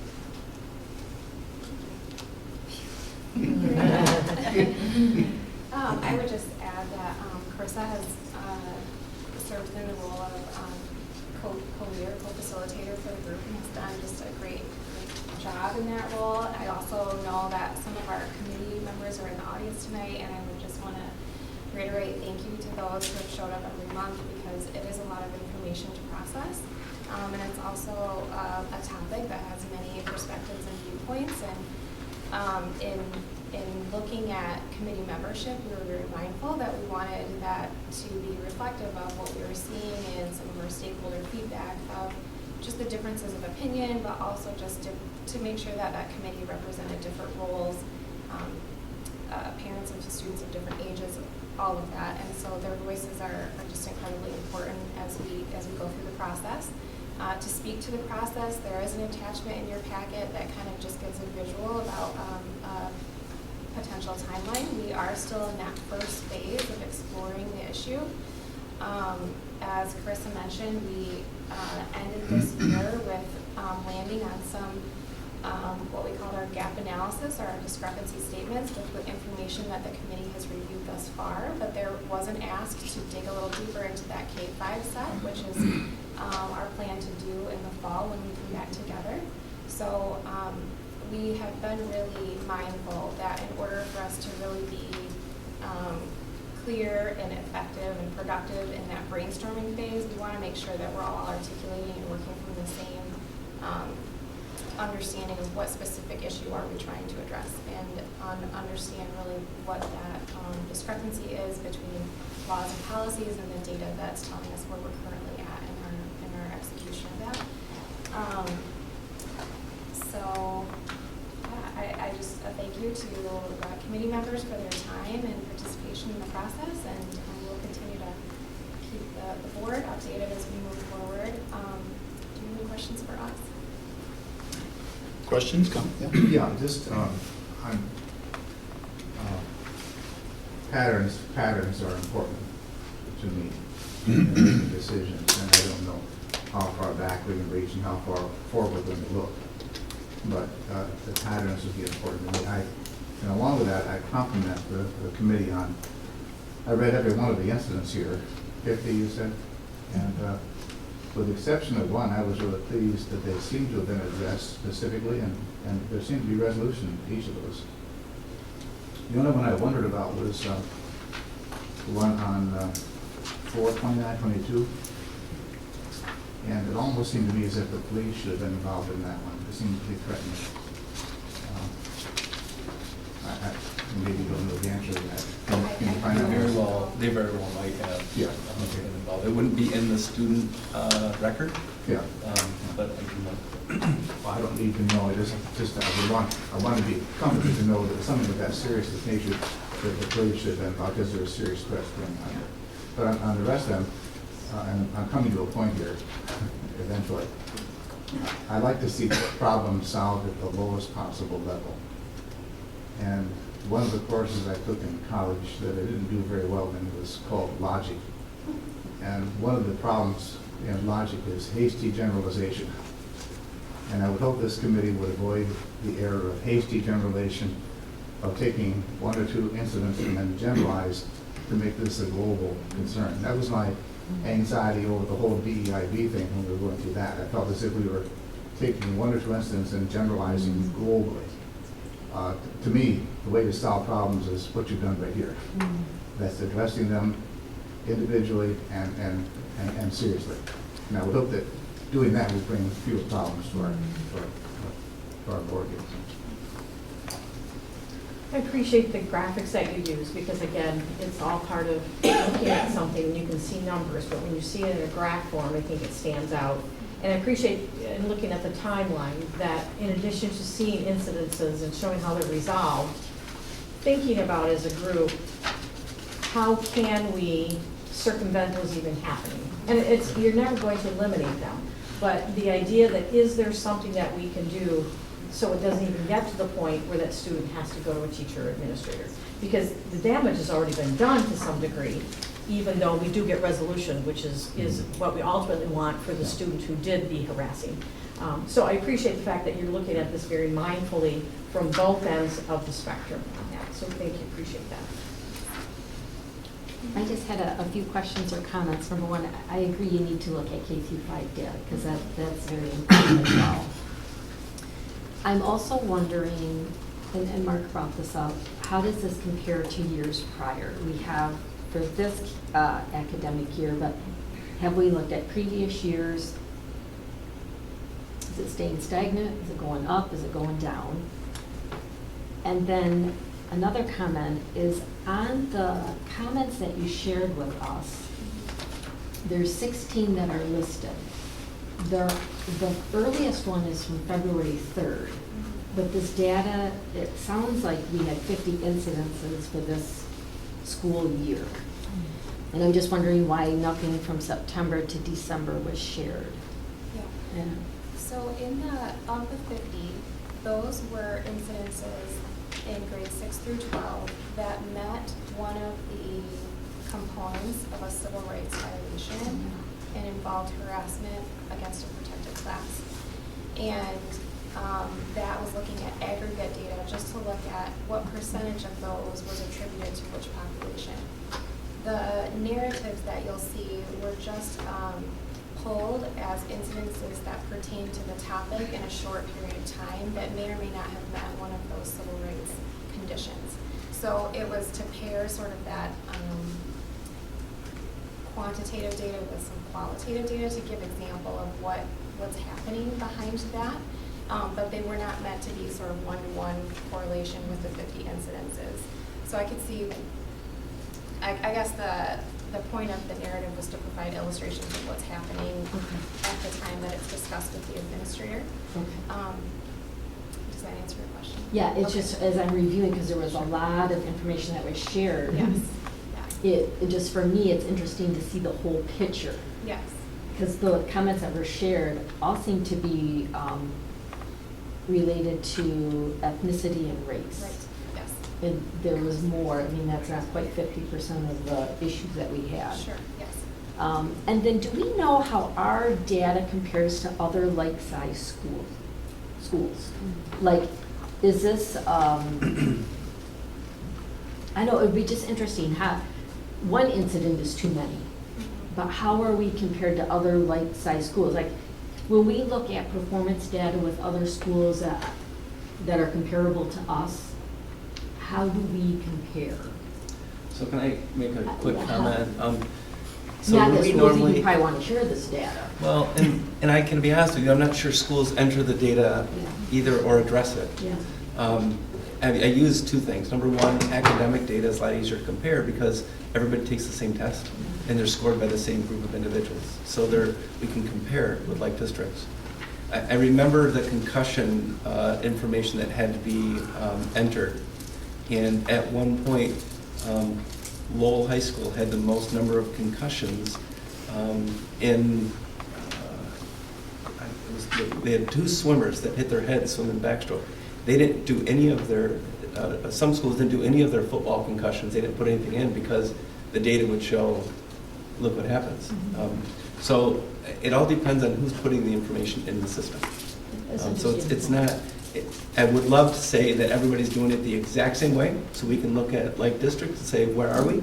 And we're right on par with everybody else, or we're way up here, way down here. Yeah, if we can't look at other districts, then I think it is important to look year to year and how are we how are we stacking up? Are we having, is the issue increasing, decreasing, staying the same? I think that's very important to look at when you're looking at the data. And the other question I had was, on these comments, after the date, there's an 18, a 14, and a 17. What does that mean? After, behind Oh, it's each coded. date? There's a code. It's a code that goes into Power School. Because those are the only three codes, those are the only three numbers I saw, and I just wondered what they were. Do we know what the codes mean? Yeah, it's just the number that correlates with the behavior type, the log entry type. So bullying would have one number, harassment would have another. So it's just the numerical value. So if I want to just pull all incidences that were titled with a certain category type, I would just be able to filter it by number. So have you filtered it by number to be able to look, to see what the category is? It's the same as whatever is listed right to the left of it. So I'm sorry, can I see that again? Yeah. Because 18, 14, and 17, those are the Those are only the three things only we have three. listed here. Sure. So I'm thinking there's 1, 2, 3. Yeah, there's Yeah, so- tardy, skipping, academic dishonesty, they're all listed. And these are ones that were coded based on based on what we're looking for, the day we're looking for. The committee was not going to look at tardies Sure. and so forth. I can make a legend to go with this to provide clarity on that. Like, I'm looking at the second incidence, and my guess is that 18 correlates with inappropriate language. But to verify that, I'd be happy to. But 2 could be tardy, and there's all these other. Yeah, So, For okay. me, it's helpful more, it's just so I can understand what's being presented is helpful for me. Sure. If I'm it's trying to just- look them Connect up. the. They probably can give me access to this for obvious reasons. Just a couple more things briefly. I don't want to make your work harder. I mean, if I do, it seems narrow to me. When I was in high school, kids got ridiculed for a lot of things. I was ridiculed because I was tall and skinny. And it was very, very hurtful for me in high school. I had friends who were short and fat, and they got ridiculed for that. It was very hurtful to me. So these are not racial issues, these are not sexual issues, but they're as painful to students as race and sex issues would be. Are we covering those kind of things in our research here? Because I don't want us to look too narrowly at what is inhibiting kids, what is troubling kids. Any thought on that? Yeah, I would say that, certainly looking at student well-being is a focus of ours, and I think that we are looking to direct action in a couple different ways. One of the pieces of this is just looking at how we support culture and a culture of respect and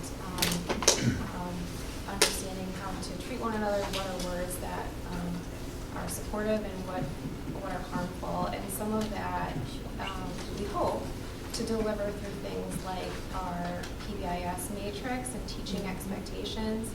Some of it is what we hope to teach through at the younger levels, our social emotional learning curriculum to talk about being self-aware, being socially aware, because we know that those are through lines to a number of behaviors that might happen that have harm to the recipient. I think that the difference of the lens that we're looking at here is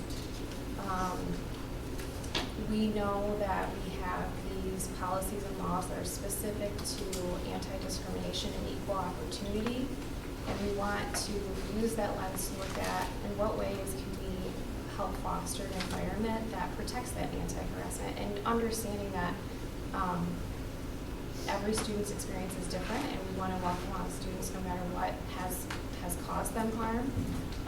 But specific to these laws and policies, what actions can we take to help support students in those groups or in those experiences? Yeah, I don't want to disregard the laws, I just want to broaden it to the real issues that students face. I had, and within the last 7 days, I had 3 reports of students who were harassed or bullied. One because they would not take a piece of literature that was promoting LGBTQ. The other one was because they identified only 2 genders. And I'm sure you don't get all the reports that come, and there's a lot of stuff out there you can't get it all. But I don't want us just to narrow our focus to the issues that I've seen here. I want it to be broad enough. I know this isn't my first rodeo. I've been around the board a long time, and I went through the period of time where we were talking about students being bullied. And we actually had a program before anybody's time here. We had a program for students who were being bullied. It didn't go well. It didn't work well. I think as a part of what we're doing here, and I compliment the responses that we've had to the instances that have been reported. I think I'm very happy about those. I'd like to see added to that a response that teaches the kids that are being bullied or being harassed how to deal with that. And that has to be an individual thing, because not everybody gets that, but it has to be an individual thing. How do they deal with that? Because as Dawn pointed out, we're never going to eliminate it all, but they need to know how to handle it to become better people. I think that's where that foundation of the work comes in around SEL curriculum, PBIS, SOAR matrix, and some of those.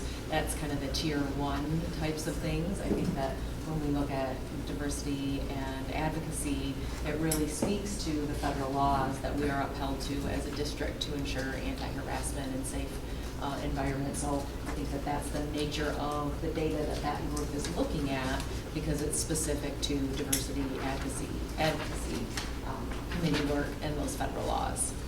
But if you extend that to SEL, and we'll talk about this a little bit in the goals we have said as a board that we'd like to have some data and review of data that points us in the right direction regarding social emotional, right? And what's working, what's not, what program you want to go with or not. And so we did look at some data a couple of work sessions ago, right? So through I guess my point where I'm going is data, as we look at that program, is important, and maybe that's also data, to Mark's point, we can look at relative to those incidences that don't affect harassment and things that are affected by law or board policy. But they're important, but they're not as codified into law or policy as some things. Yeah. Can I just say something? Yeah, please. Andy, just gently put your hand in my hand if I have to stop. So I'm hearing you, and I think that, as a therapist, we always talk about when there's a rupture, we have to learn how to repair. And so I hear you, whatever ruptures are happening in our district, it's so important to teach our kids how to repair. Internally, right, me and my home, and then I think between kids too. I think what's unique about this group of, I'll just say minority for the use of category, I think what's so interesting is we just even dialogue amongst ourselves and the team is there are so many, a variety of belief systems about these specific groups that the data show that are being more harassed. And so we even talked about last time, one of our small groups, how there are some people who, let's say, believe that LGBTQ is wrong, and then there's some who don't, and probably many in between. And so I think with someone who is overweight or someone who is short or tall and thin, I think in our homes, for the majority, we're taught to be kind to people no matter what their body type is. Yes, snickering happens, and you see people who are different than you, but I think that also for some of these subcategories that we're looking at, it's not always taught to be kind to all those people, or at least value all those people in the way of our belief system. So I don't know how to say this well, except that it feels like there's a difference. Being an Asian person, I know that there's judgment or prejudice about me just because when you look at me, some of them can be good. People have always thought I was smart. I don't think I'm as smart as people think I am. But, and so I think it's that internal belief system or value system or prejudice that we might have for these specific subgroups that are just represented and taught very differently in our homes. And I would say especially in a religious community like we have here in Hudsonville. And so I think looking at that data feels just a little different than just in general the things that people get made fun of. So I don't know if I'm being clear on that. Maybe Mandy articulates things so much better than I do. Yeah. But I think there's belief systems that come into play with some of these different categories that just make it more challenging to know how to respond, how to repair. But I think it's important to look at the discrimination origin of where it's coming from versus just repairing and you were mean and made fun of a kid for being overweight or tall and thin. Are we now using a common tool, a common definition in every building? Around when things happen that fall in this area? All the data's gathered? Yeah, the short answer is no, because it could be a situation where the primary title of that is inappropriate language. It could be harassment, it could be something else. But looking at the details of the situation, share alignment with who was involved and why. The closest thing that we have to common definition, though, is that civil rights reporting to look at, did this meet the definition of harassment towards a protected class? So I guess I would just say, too, I think it's also our goal to evaluate what's working, what's not working with all things. I think part of what we see is that discipline alone is not an effective tool to see change over time. And that's not specific to just this, but and I think that's why we continue to want to explore around the why, because we want to be just as preventative as we are reactive. Because what I don't have, but would be good to review, is just sort of repeat offenses on looking at, did that original consequence serve the purpose of curtailing future events too. But I would just say on the kudos to all of our building administrators who are navigating this very charged issue for all parties, but really to try to have supportive conversations around explaining the why of this is a behavior that we can't see continue, and therefore there's a consequence. But if I can just summarize feedback that you've shared, is looking at, you would be interested if there were comparison data to outside districts that would be of interest to you, as well as your trends.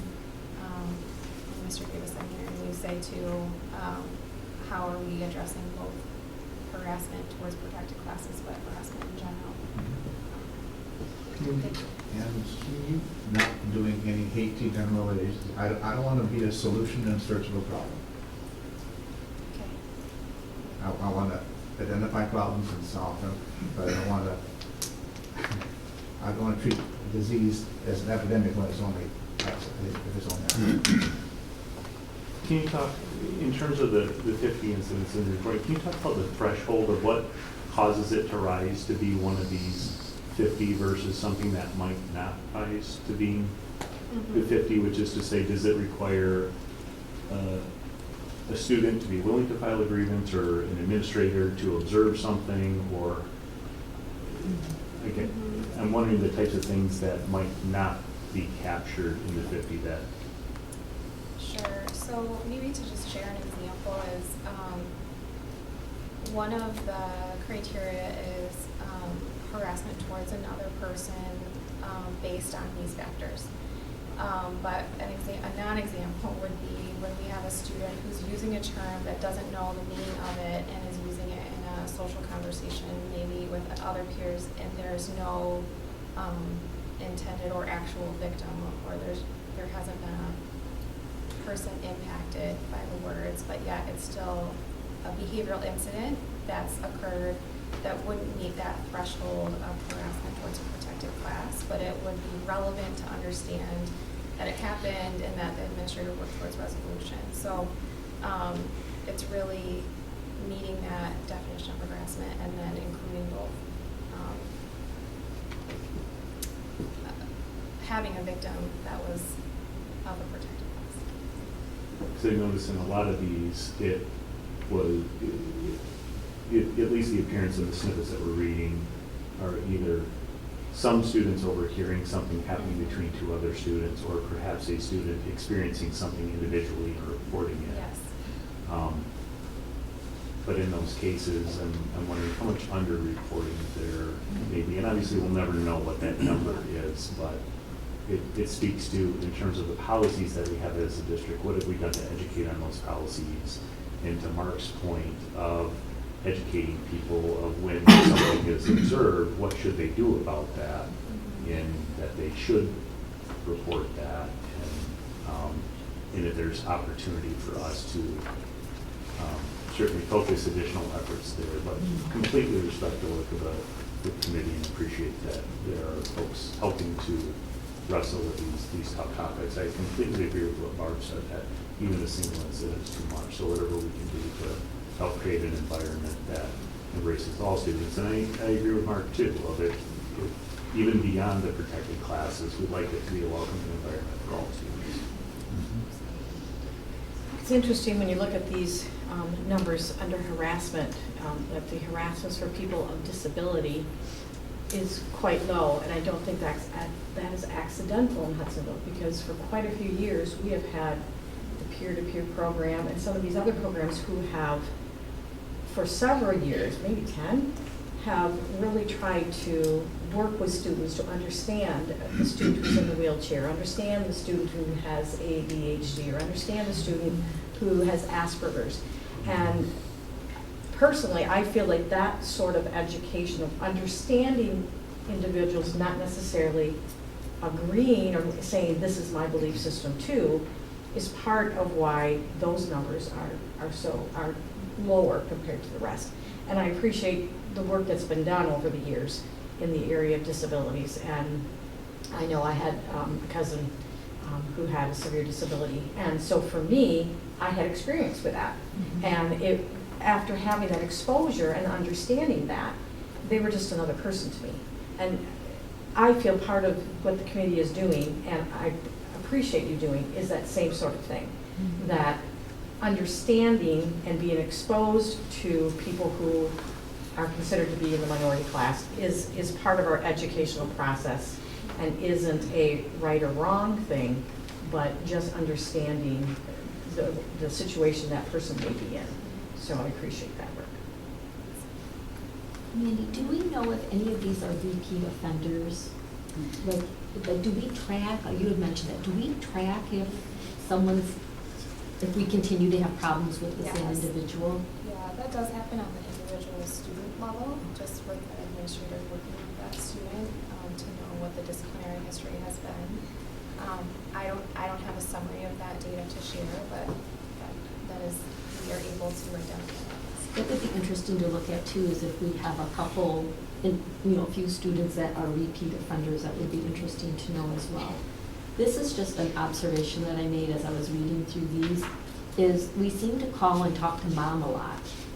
Only one incident did we put that the call was made at home, and only one incident did we talk to both parents. I never once saw where we called and talked to dad. It's just an observation. Speaking from a personal standpoint, I think even on my son's, it says call mom first, probably because who knows what dad would say. It's just an observation that I made. I think actually, to that point, I think when you do your enrollment, you can label who to contact first. Maybe you should call the opposite of what they say. It's just an observation. Yeah. Other questions or comments? Great discussion. This is very important work and wonderful discussion. Are there other committee members here tonight? There are. Can you raise your hand? And just so, again, thank you, Carissa, and thank you to the rest of the committee members for the work you do. It's important. This board, I think you got the sense that the board is interested in it, engaged with it, and wants to continue in terms of benefiting our district and welcoming and supporting all students. So thank you for all your work and your effort. We do appreciate it. Okay, and thanks, Carissa, for the update. Great job. Okay, we now move on to safety update. Just real quick, I wanted to reiterate what Mike Petroli had gone through about 4 months ago. We once again had another tragedy take place in our country down in Texas shortly before, I think it was 2 days before our graduation took place, in fact. And just want to reiterate, share again the presentation that he went through the board, understanding we're still having conversations regarding excuse me, our new radio system that we have in, the student safety with OK to Say. We talked a little bit about it's okay for kids. We want to promote kids say, when you see something, say something, which Mr. Tuttle just kind of referenced. So we have a new threat assessment tool that we continue to work through, not only with the county, but with the state. Sometimes the county can move faster than the state. Maybe more often than not, the county moves faster than the state. So we're working for the county, not waiting for the state. And we're also working locally with Mandy and her team, working with threat assessments when we have true threat assessment. And keep in mind, a threat assessment doesn't necessarily mean it has to be on the school. It could be on the student safety. Another kid could report it's, a student was saying he's going to, cut himself or something like that. We do all of those threat assessments, working very closely still with Ottawa County Sheriff's Office. We have a security team here, which you know about. That was one of the, I think it was one of the first things that I worked with the board on getting into our school system, because we continue to grow and we need more adults that their focus is on school safety. We have more seminars coming up from a county standpoint. The good news is the next one takes place at the Pinnacle Center, which is right here. I always think about, when we send teams to these things, we're taking them out of schools when we want them here. So at our last meeting with all of our superintendents last Friday, I recommended that we do them on Saturday mornings. And I think the superintendents were in agreement that I want those people here in the district on days. I know I can go to a meeting, but I want our school safety officers and those people in our buildings when our kids are here, making sure they're safe. So I just wanted to get this back in front of you. If you have questions regarding safety, I know I've had detailed conversations with some family members about protocols that we have in place. Again, I can't go into all those details just because from a safety standpoint. Those are the trainings we continue to do as a district. Mr. Petrolia continues to work with our staff on what that looks like. But again, those are things that take place with our staff. So that was it, just an update, because I know you might get questions, and I'm sure you may have questions now. You're next one. So that's it. Very similar to what Mr. Petrolia went through, but that was 4 months ago, and as things evolve, we want to keep it in front of you. Keep it in front of us. Absolutely. Questions or comments on school safety update? Okay. We move on to Bauer and Park Elementary design plans. This is the fun part. See if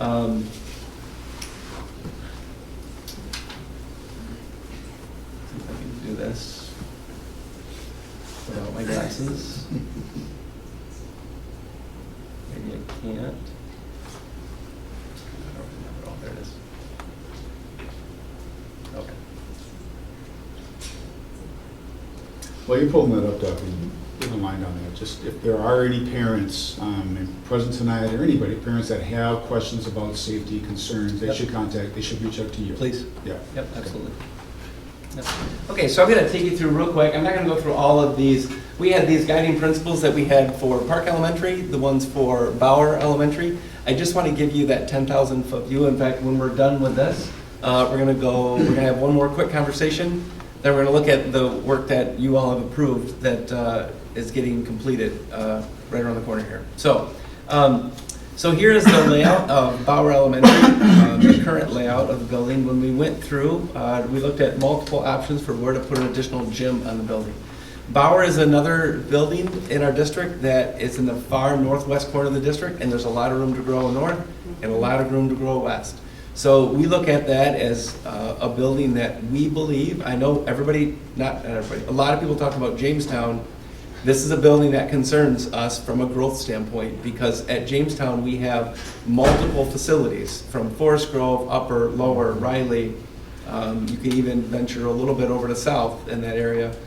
But in Bauer, Bauer's not in the top northwest corner of the district. It's in the northwest corner of what we think, but it goes into Grand Valley's campus all the way past Fillmore, which we'll talk a little bit later about Allendale. And it goes about a mile west of 48 as Zeeland and Hudsonville continue to merge. So having said that, we also believe we have to add a couple classrooms onto Bauer at this point with potential of expansion in the future.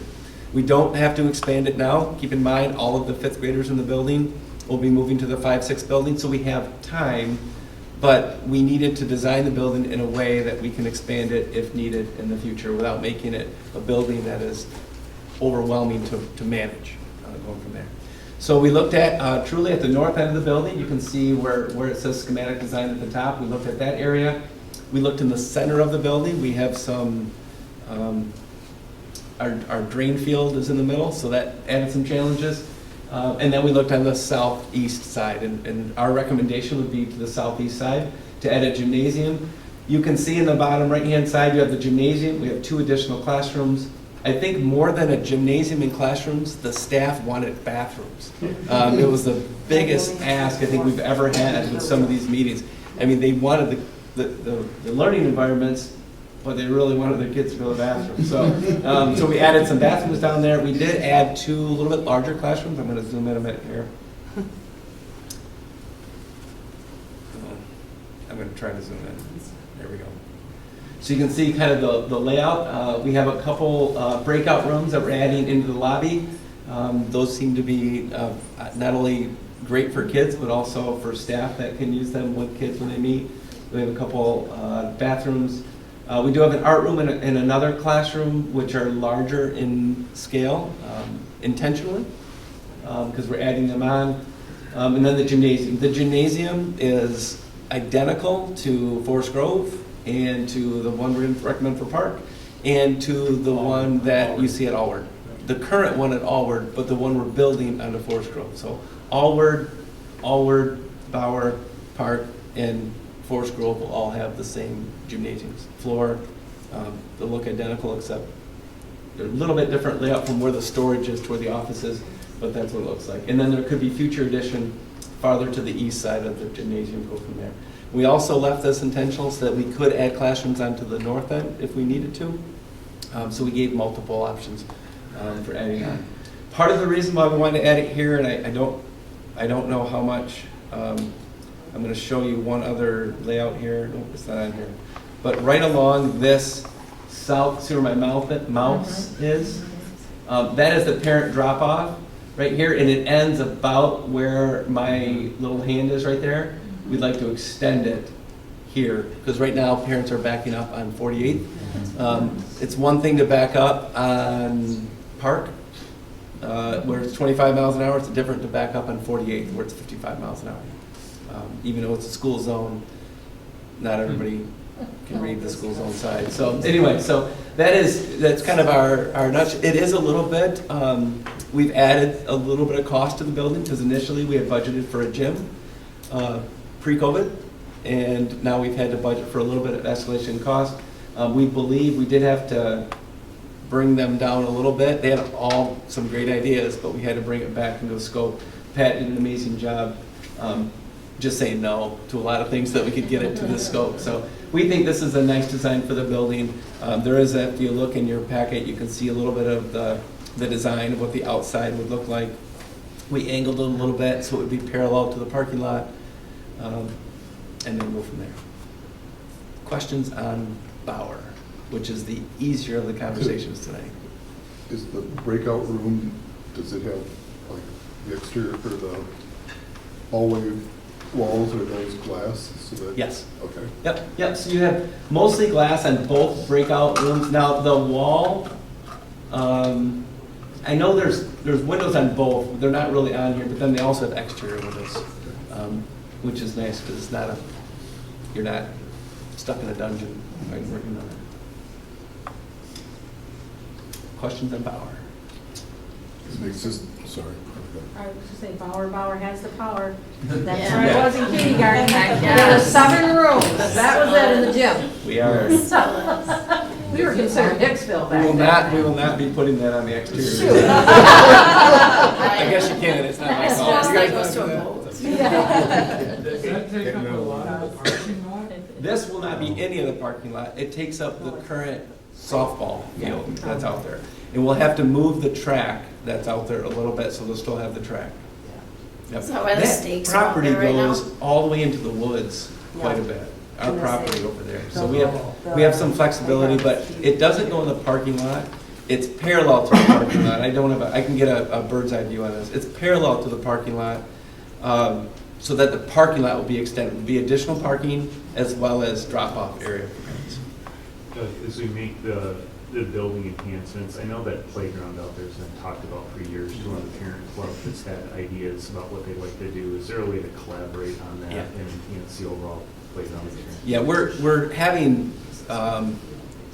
deep discussions with Park and with Bauer on playground equipment. We had some of them with Allward already to really look at how to work together and get, I mean, from accessible to, right?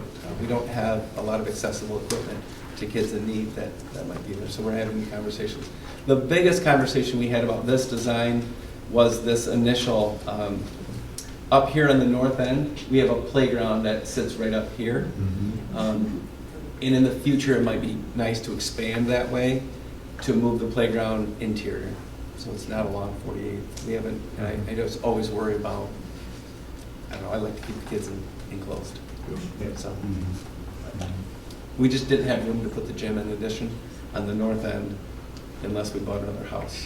We don't need that house. We have a lot of land. There's still a fair amount of room to the east. There's a lot of room to the east. So we could do a U shape? We could do a U shape. Yeah. We could do a complete circle. I just don't, we have to, at some point, you're trying to figure out what's manageable. Right, exactly. Right? We don't want to put 900 K through 4 kids in that building. Could you imagine? Looking at Amy, she's elementary principal. Good luck getting somebody to apply for that. Okay. Okay. All right. Park. Now let's go to Park. Park's very similar, similar with our guiding principles. One of the differences was with Park was about inclusion, and really because of the special needs programs that they have there with the CI program, we wanted to look at that. So Park, we took a little bit different approach, and we looked at 3 different designs to start. Two of them had the gym basically in the courtyard, which would be on the north end of the building. And then the third one had the gym on the south end of the building. Both of them, we had additional conversations about potential expansion. Both of them, we also had the same conversation about the 5th graders are leaving that building in a year, so we have time. This is another building that we really, because of the nature of this construction, it's not like Bauer where it's external construction. It's not like the field house that's external construction. It's internal. So it's going to be a heavy lift while kids are there. So we're waiting for the 5th graders to get out so that we have some opportunity for open up some classrooms and go from there. This, unlike Bauer, is not a large expansion of population of students. But there could be. Every time a house sells in, I'll say the city that populates Park, there could be a family with 3 kids that move in. So while there's not a lot of new construction with Park, there's definitely opportunities when the housing market fluctuates for families to still come into the Park area. So we met with this team. We had discussions as far as bulldozing Park and moving it to where kind of the lacrosse field is, like where our parking lot is. We looked at a lot of different options. We looked at moving the offices from where they are now, which they're located right where my mouse is here. Moving the offices, do we move them to the other side of the building? Move the parent drop off to where the bus loop is? We had all these conversations, very, very intense. We ran some numbers on some of them, and we, quite frankly, narrowed it down from 8 or 9 options to 3. These 3, with the help of the principal, Dawn Harima, now, and then Tom Kappinga, who knows more about that building than anybody, because our custodial maintenance staff know everything about these buildings, which is very helpful. So we narrowed it down to 3. Both of them still have room for expansion. If you recall, this is where our administration office is located. We do own the property next to it, which now there are 2 portables that are sitting there. We do own the house next to that, which we would consider a historical home. We have no need for that, but those properties are very large. And we would maybe want to entertain conversations about, do we have some of that land near the back of those properties that we could utilize if we needed to expand Park a little bit? So we have some flexibility there. This wing on the far left-hand side for park is fairly new. If you know, these two classrooms on the top are the most recent. This interior hallway was the biggest overhaul.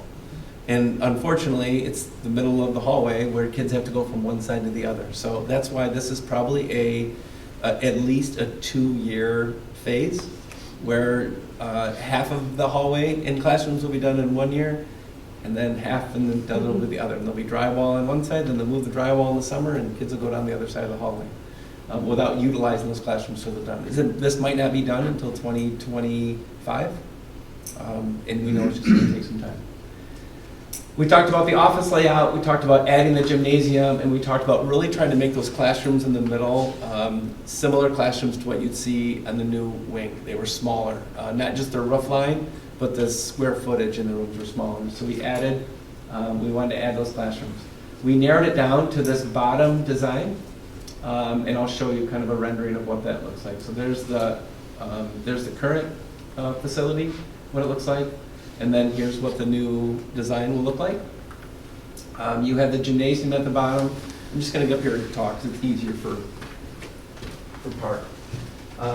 This is the same parking lot that we would use. We're looking at expanding the parking lot a little bit. I'll talk about that in a second. Entrance could be here if you were having a community event in there, for example, that you wanted the building closed off, could enter in here. We have shifted the doors down a little bit on this design.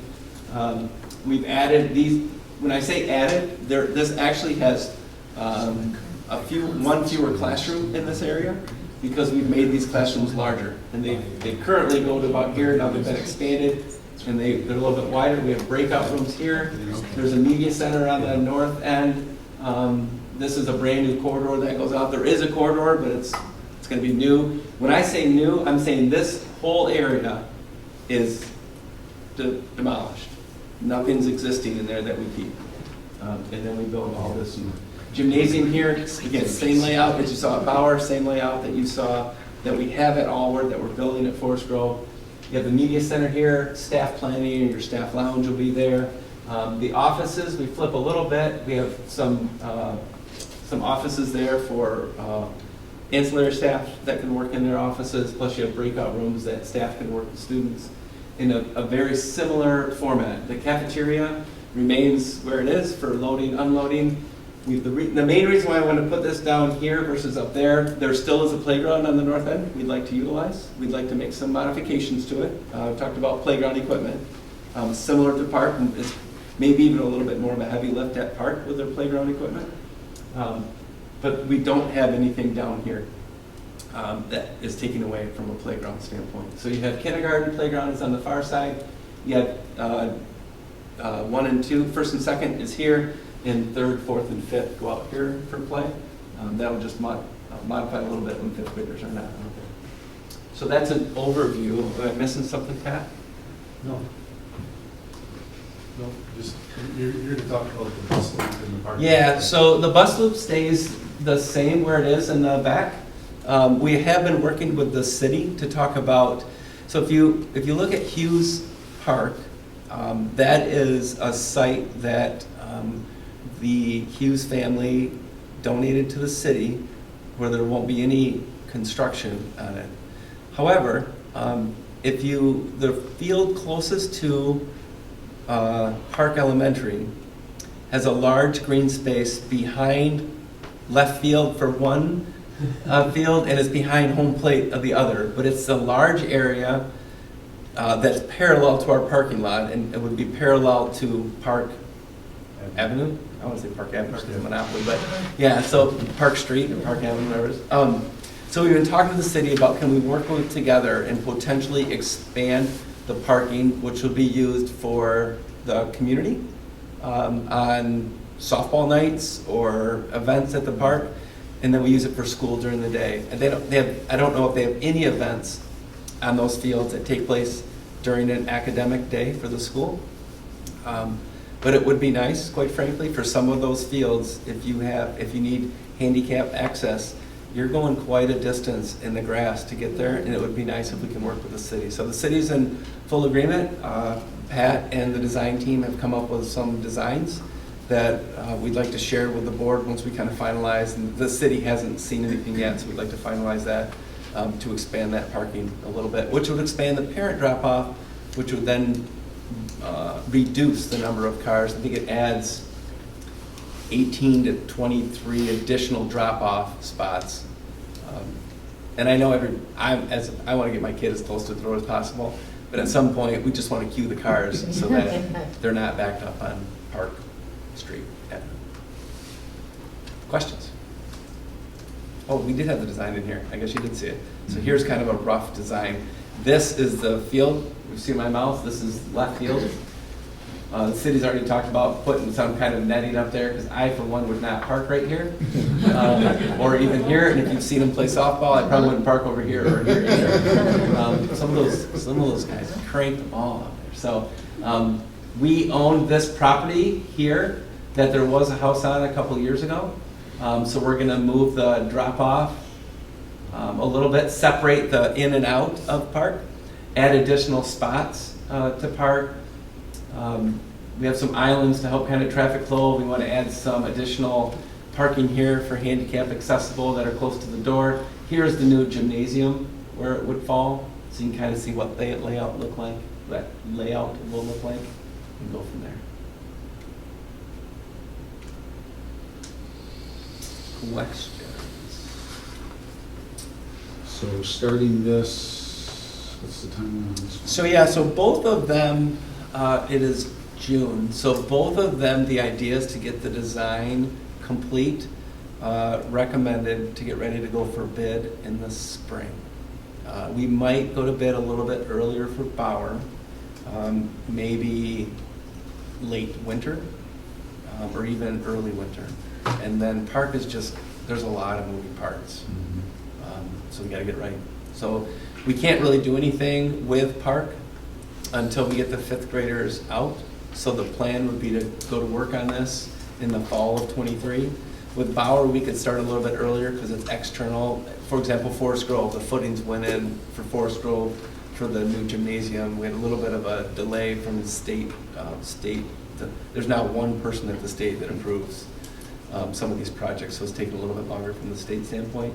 So, yeah. So the construction world has,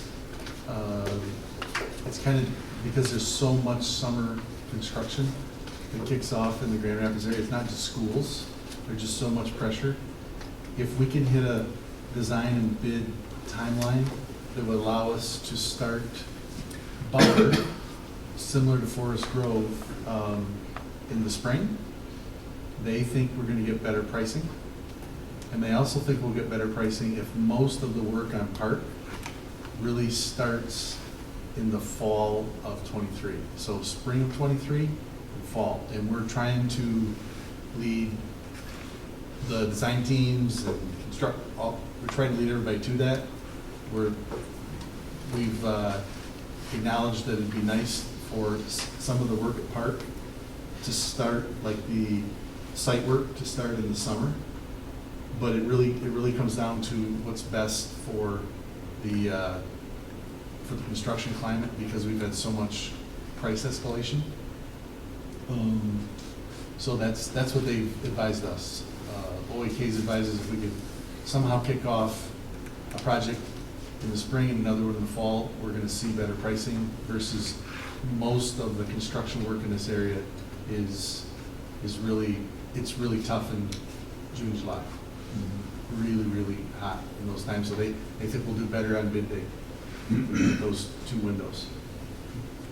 It would be helpful, I know we probably don't have it tonight and don't need it tonight, but maybe at a future work session, if we could just update on the overall bond budget and all of the projects. I know we're seeing huge escalations in construction costs too, and just to know, are we going to be able to get everything we wanted in this bond funding? And if so, how close are we going to? Yeah, we can definitely do that today, because we really haven't scoped in ECC, but beyond ECC, that's our last bucket from the bond, from the original bond scope. it appears that we're gonna be okay. It really hinges on, bid day with these two projects, mostly with Park. We've allocated funds, savings from the other two big projects, the 5, 6, and this complex. We've reallocated those cost savings to cost escalation and a little bit of scope. We brought that at prior board meetings. We talked about a little bit of scope expansion for the 2 classrooms at Bauer. But right now, we're okay. It's just, it really comes down to how we do with bid day with Park. Park's a big project. And, it comes down to how that goes. Yeah, the scope of the work was the field house here, the connector, choir room, Forest Grove's gym, Bauer's gym, Park's gym, and then some technology work in there.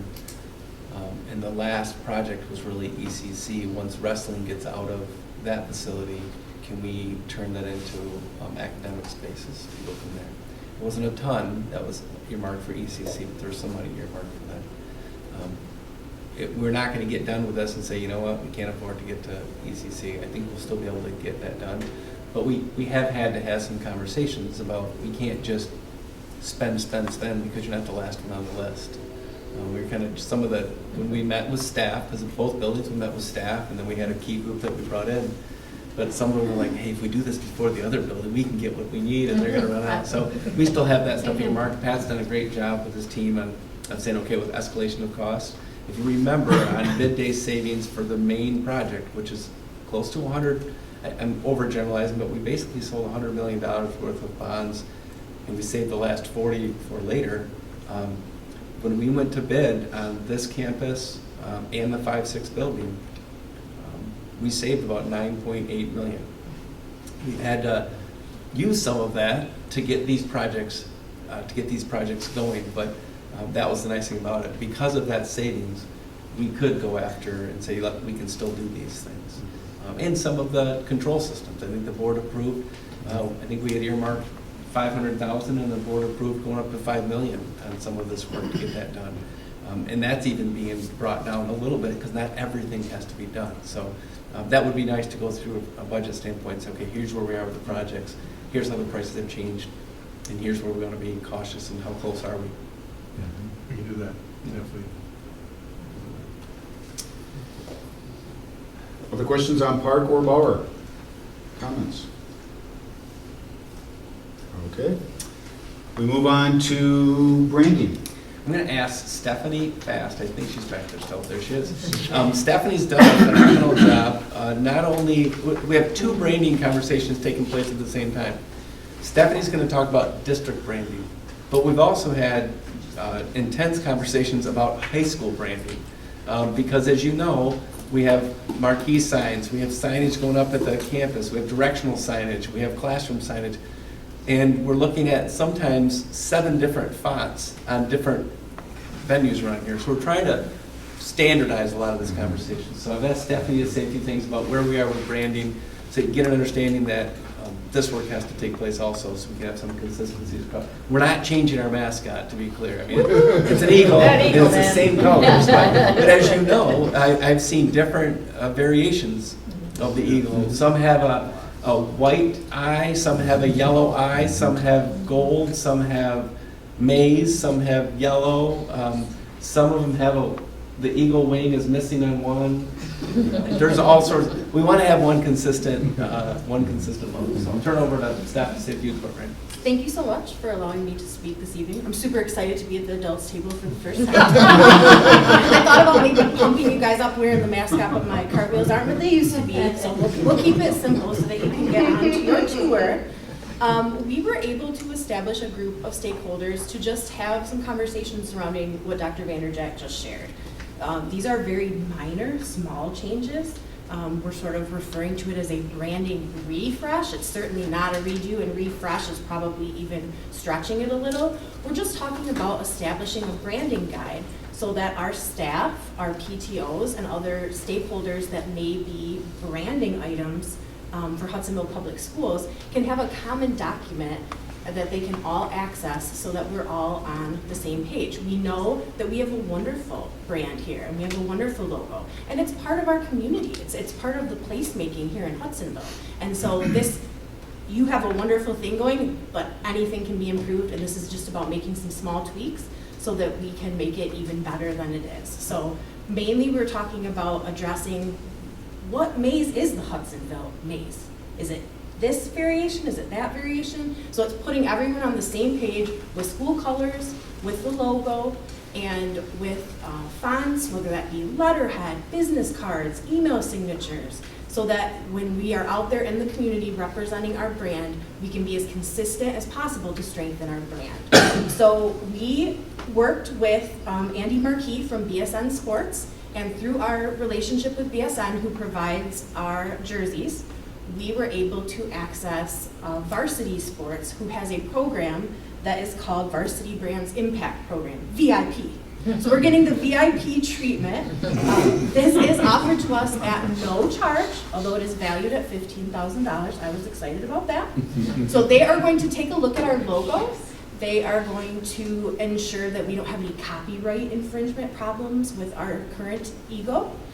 They're also going to help us create our branding guide and also have a digital locker that you can access with a code, so that, again, all of our stakeholders, so if I get a call from a PTO president who's like, hey, we want to redo Parks shirts, I can say, hey, no problem. Here's the code, you can get in here, you can grab the ego, you can get what you need, and we can make sure that that branding is on point and that they understand like really good do's and don'ts. So I'm super excited about it, and I think it's going to be wonderful, and Dr. Vanderjagt just wanted the board to be aware of what we were doing with it.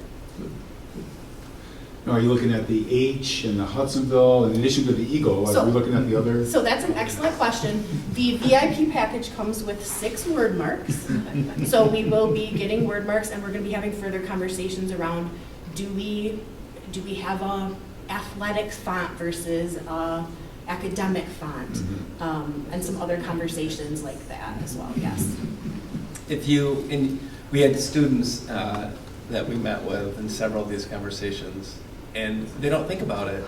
And then the next time we met, they're like, I never realized how many different versions of the eagle or the font. And when you walk, we're going to go on a tour in a minute. I bet a lot of you, maybe even people in the audience, will walk out of here and start paying attention to the fonts. And there's the signage. This really started a conversation about our new marquee signs out front, the monument signs. They're like, what font do you want to use? And I'm like, the district font. I'm like, you don't have a district font. So we have to have those conversations. And the H, right? And there's passion behind the H. And the high school baseball hat for 30. I'm like, we're not changing it. Right? Just what is the font? And they're like, we don't know, but we like it. And we're to a point with the high school construction project that it's just a really good opportunity for us to solidify those things. No, next year we're not going to have everything buttoned up and everything perfect, but it gets us all on the same page now as we're investing in that design process for the high school, so that we can have those things established in the current designs of things that we're improving. And when we get back, I'm going to pass this document around. It's it's the same. You have another copy? We have 2 copies. We'll pass them around. Take a look. These are a lot of decisions that we're trying to make about the high school complex. Where is there an eagle? What is the eagle? Is the eagle outlined in white? Is it outlined in silver? Is it brushed silver, which is called brushed aluminum? Just all those conversations. So I'll pass this around. It gives you a feel for what the field house will look like, because there's a lot of signage. From men's restroom, is it called men's restroom or is it men's? That kind of stuff, right?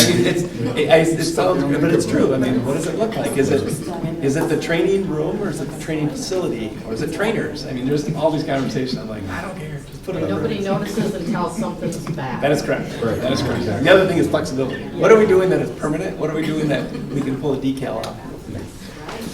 Great, thank you, Stephanie. It's important work, and it'll make it'll save people time. Once it's established, and like you can share a file, it'll end up saving people time and frustration. So it's important work to do. Thank you. Yeah, thank you. Good. Okay, now we have a get up and move session. Get up tour of the high school connector.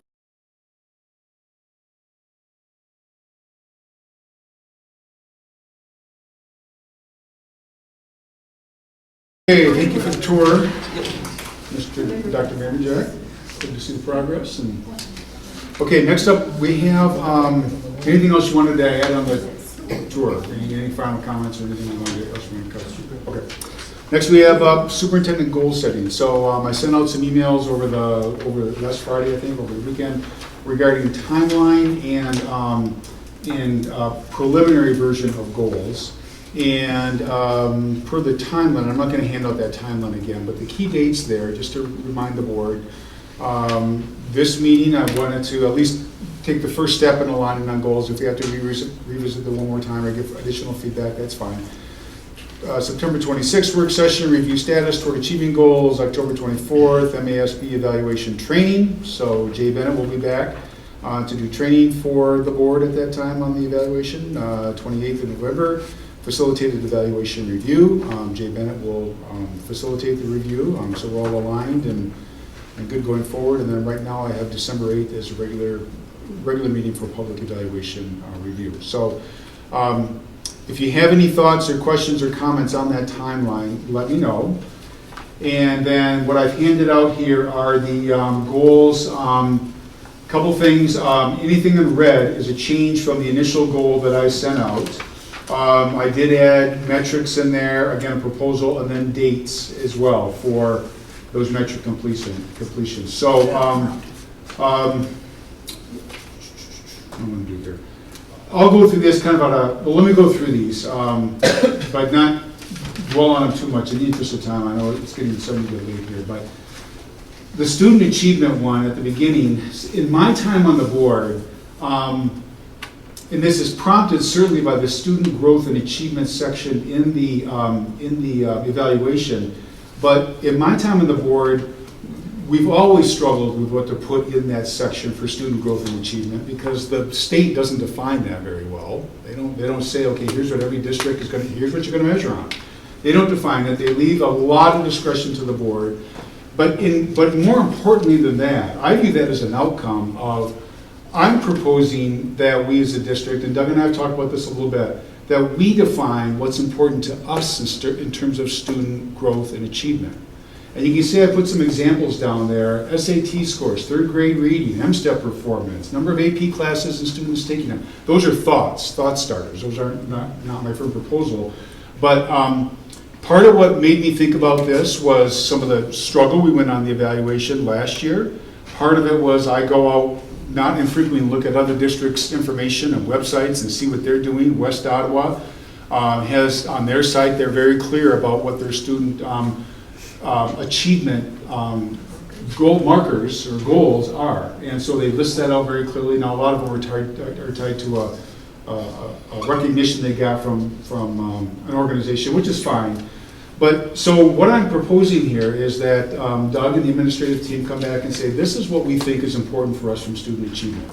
It's not just, it's these things that we're looking at, K through 12, around what we expect are how our students perform. And then an outcome of that goes on the superintendent evaluation. But it's also something that guides us and as a district going forward. And just like the mission, just like our district mission, that's in front of us all the time, and we all know what we're marching to in terms of, or what we're trying to achieve in terms of student achievement. So again, broader, the evaluation, what goes on the evaluation is an outcome, but the broader is it time for us to define what we mean by student achievement versus kind of waving our hands and hoping we get there. So I'm going to pause on that one real quick and get any thoughts or concerns. And if you want to think about it, and I'll email this version out to the board, and you can send comments in the next few days. That's fine too. And again, I know it's going to go late. But one of the items that I don't see on there that I think as a district we've worked really hard to create extracurricular activities for students to get them engaged, adding different sports, adding all these other things. I don't know if there's a way that we could quantify that per se, other than the number of students participating, but just a thought whether or not that should be part of this piece. I'm sorry, I'm just going to seek clarification. Are you talking about as a goal or as a metric? As a metric, I'm sorry, yes, as a metric, to say, okay, 85% of the students are participating outside of the normal school day, kind of thing. And then again, something like that, and the other goals, we would say, okay, those are our student achievement and development goals, outcomes that go into the superintendent evaluation. But more importantly to me, equally important, maybe more important, those are things that's guiding us as a district, as a board, as a superintendent, as an administrative team. These are the things academically, and we know that participation of students, to your point, Dawn, in extracurriculars engages them more in the school environment, helps them academically, helps them behaviorally, they build friends and trust. So it is an important academic thing as well. But yeah, that would be another example of something that we could put in there. No Other reference thoughts? to water polo championships. I'll leave that to the rest of the board. Most of the stuff we have on here focuses on general ed and advanced students. Is there any reason to place on here those that aren't in the general ed population, or would measure how we're doing there? Gap analysis? Yeah. Yeah. Well, just to give some context, Ken and I had met the other morning to talk about some of these metrics. Right. And then Amy and I met and just started listing things. Oh, sure. And we think this is important. I personally, and we had a very, I'd say, very passionate conversation about we need to talk about academics. That's what we're here for. We haven't talked about academics in 2 years.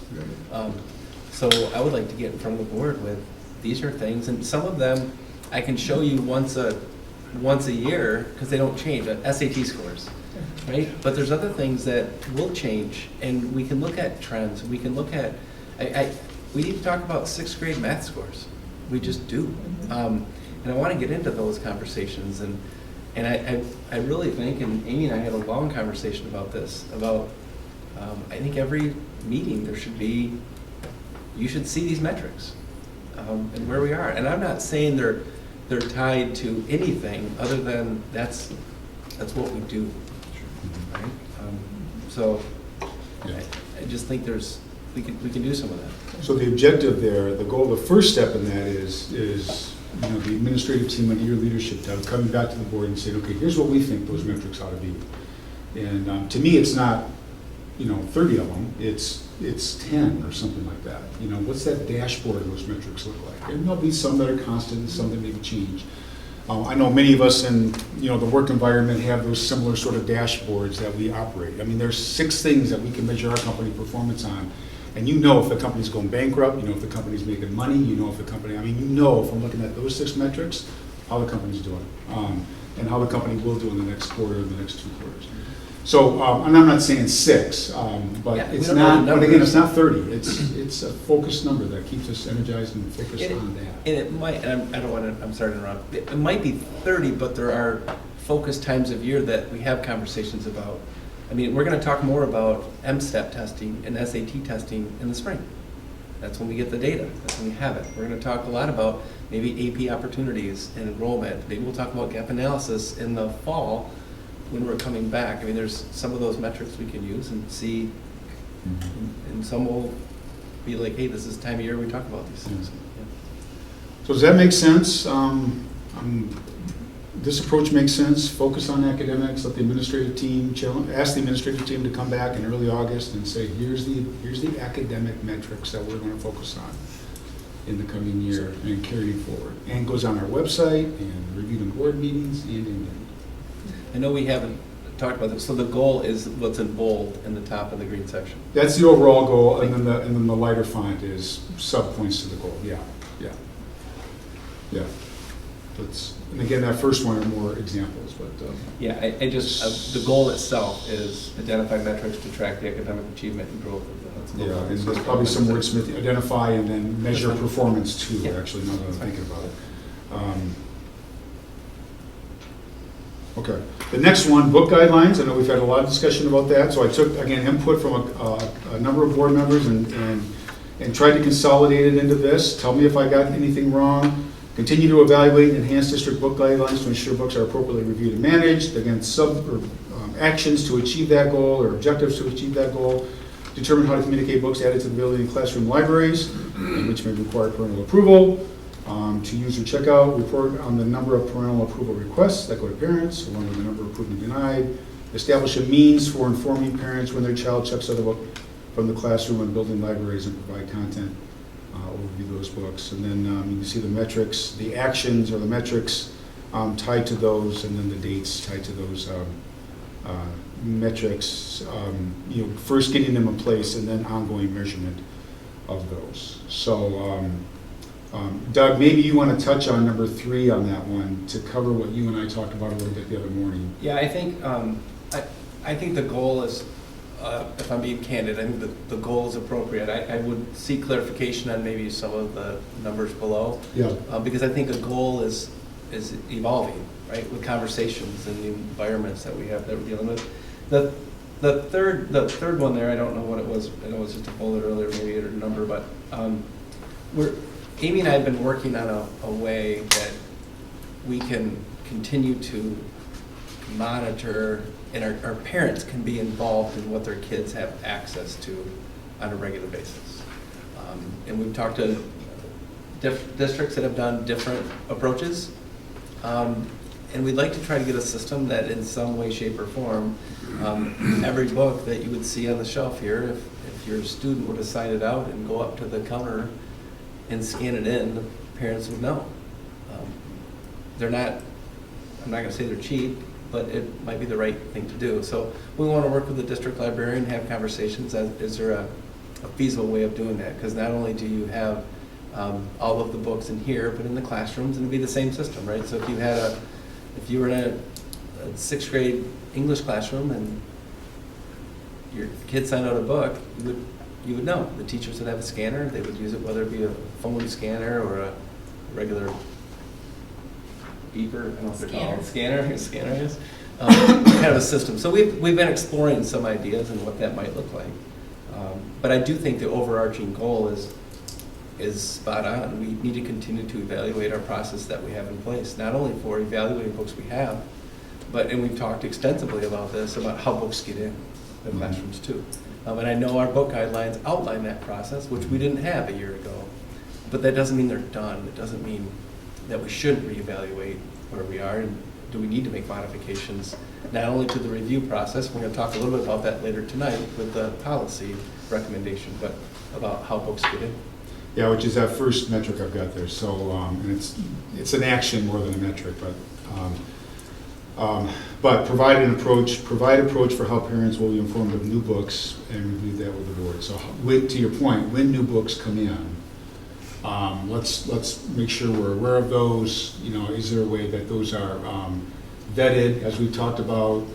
We don't know the answers to that yet, but those are some of the things that we've talked about. Yep. Right. And so we're looking for the administrative team to come back with some approaches on that. And then we want to report that number 2, report on that on a monthly work session standpoint. Can you elaborate on number 2? I don't understand. Report on the number of parental approved requests that go to parents along with, Steve, can you come in? So, what I was wondering, is there a way that we can even just publish a number? Here's how many parental requests went out this month. Here's the number that were returned back and denied, and here's the number that were parents approved.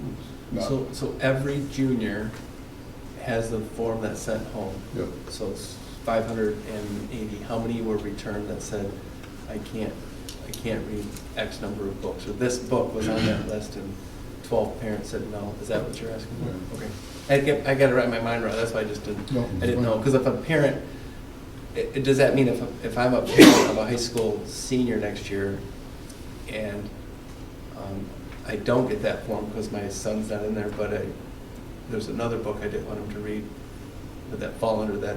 I just had to figure that out. So, but I'm not sure I figured it out either. But no, I like the idea. It would be very helpful, I think, from our standpoint, to know what books maybe are raising a concern with. So if we send out a book form, let's say there's 10 books on the book club list, and there's one book that 60% of the parents say, I don't want my kid at that. That's a book we probably want to look at before somebody says, hey, look at that book. So. But to that end, if you did a system like you talked about where you scan stuff and it. Yeah, then you're done. Then you don't even need to worry about this because you've gone far deeper yet. Yeah. But what about the books that are no longer part of book club? I'll just pick on F and Yellow Sun. Yeah, or any one of those books, yep, same thing. Yep. Yeah, that's why our other idea would help. Still trying to figure out logistically how we tackle it, but if it's. But if I were to look up the reviews of Half the Yellow Sun, it really doesn't tell me everything that's in the book. So I guess I would want to know more on how that process works. Because there's a difference of just going and scanning the book, and I can go onto the website and see what books my child has scanned versus knowing what's really in the book. Because you're not going to necessarily get that from a book review. But you also, yeah. You're not going to get it from a book review. Right. I mean, from the book review, it might look like, yeah, this is a cool book to read. But is that where everyone wants to make sure the parent has control over this child's education? To me, when you've reached that level where you know what books your child is reading and you're concerned, you basically have two choices. Trust whatever review source you look at or read it yourself. And I'm struggling with the dichotomy of those two things, where we as parents want to be that heavily involved, but then we as parents don't think we're getting enough information from the school to help us do our job. And the school can only point you to so many resources, and then you as a parent have a job to do. So that's my only frustration with expecting so much information for the school to provide when parents say they want to be in control. That's how I see that. And my only other caution about this process is I don't want the teachers to spend a half hour of their 70 minutes scanning books. We're not quite sure how. And right, but that's what I'm saying. I just want to be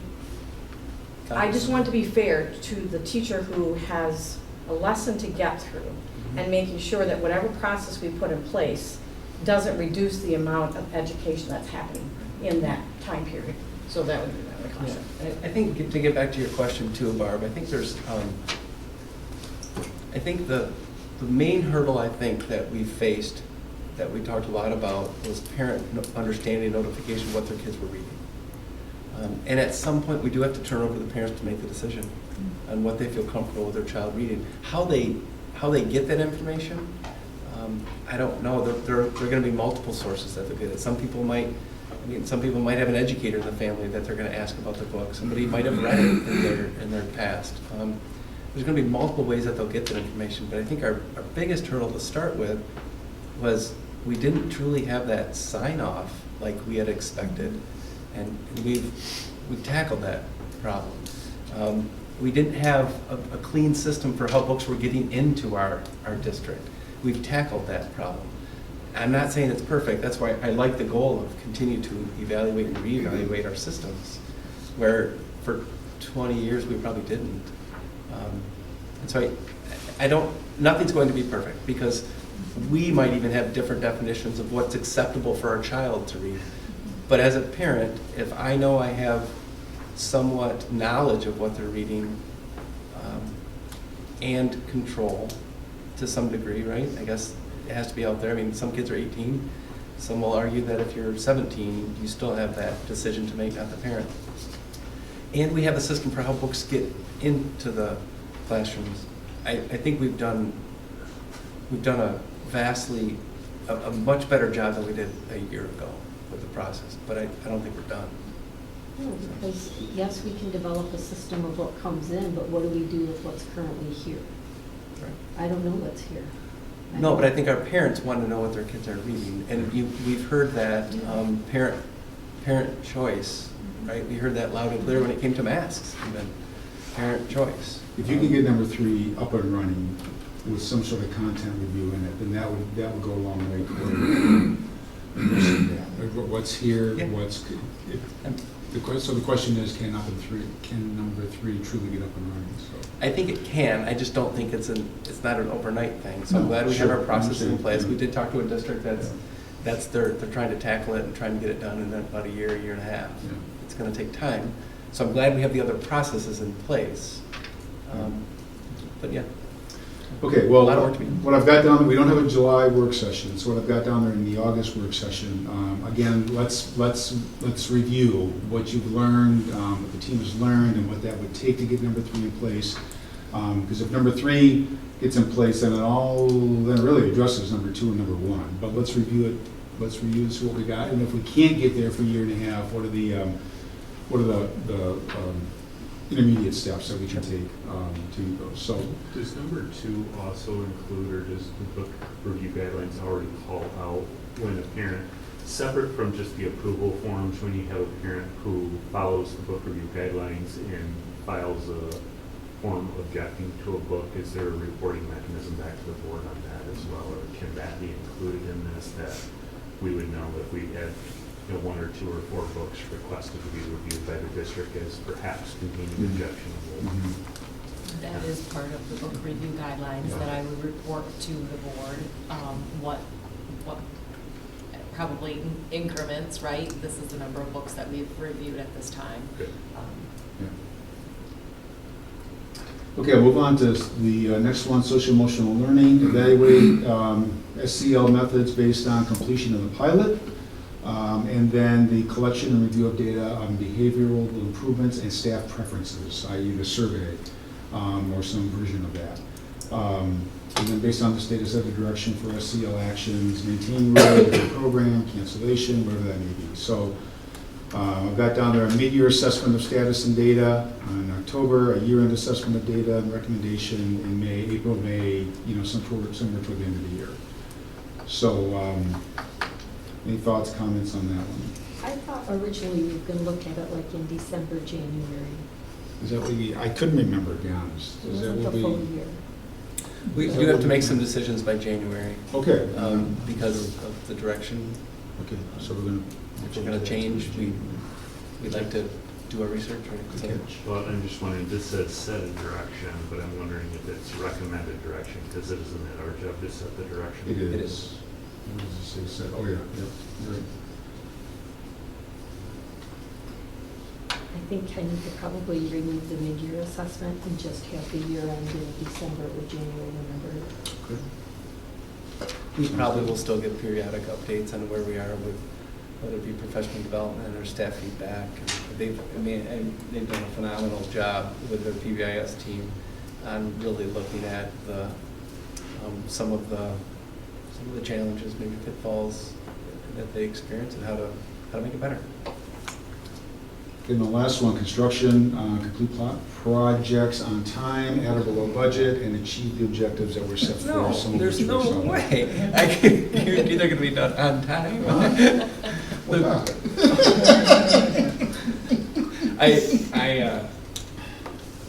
How about in a timely manner? Well, I can tell you, I can do the best I can, but I can't open the building. I mean, the choir room, for example, the bathroom handles are still 6 months out. The tennis venue still. But the room's functional, they're using it, right? So on time, I'm open to wordsmithing that, but the point of on time is not that every single bathroom handle is in place. It's, we had targeted for this portion of the building or that portion of the, or this building to be open and usable by students on September of start of school 2023. And are we there? Yes, we got some bathroom handles, yes, we got some, but did we achieve that? Or are we saying, no, my gosh, we got to push it out 3 months or 6 months, we can't have kids in that. That's the spirit of it. I'm fully engaged in the goal. I would like to help wordsmith it You so can it's attainable. Perhaps it's more along the lines of regularly update and inform the board of status towards budget and completion that's of all construction. I think I've done a decent job with completion, but the budget component, which we talked about earlier tonight, you can make sure that stuff gets updated. Okay, I will send this out to everybody. Other questions, comments, thoughts? I will send this out to everybody. Please critique, send me comments, send me criticisms, suggestions, and we'll continue to update this, and then I'll get it back out to the board here in the next week or so. We got 4th of July obviously coming up. I'll get it back out to the board, and then we'll hone in and finalize these. To me, the key one is student achievement. If we can hone that in and get that defined and put our energy and focus on that, I think that's, as we adopted SOAR goals a few months ago, or a few years ago now, I think student achievement is where we start to put our effort, and that's what Jay really coached as well.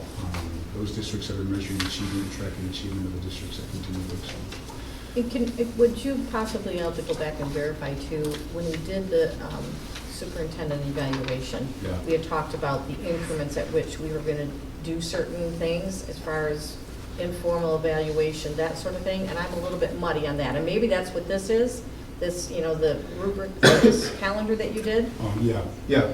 Okay, all right, Yes. okay. Yes. Okay. So right now, so we will have on the September 26th work session, we'll be reviewing status to these goals. Okay. And then and I know we're a little condensed this year, I got it, but we'll get going in the process. And then on, Okay. September 26th, we'll evaluate status. Okay, school climate survey. So I want to thank Stephanie Fast for putting this together. We sent the climate survey out for our students, for our staff, and for our community tonight. I'm sharing with you the community results. Once we share these, we'll post these on our website. So you can see, we really tried to put a format together that shows the comparison.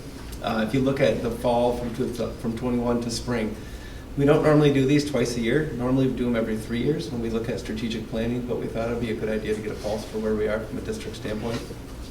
We potentially will probably do this again in a year to then compare where we are year to year, because this is the same set of people that could fill it out. If you have a third grader, it was the third grader in the fall, third grader in the spring, going from there.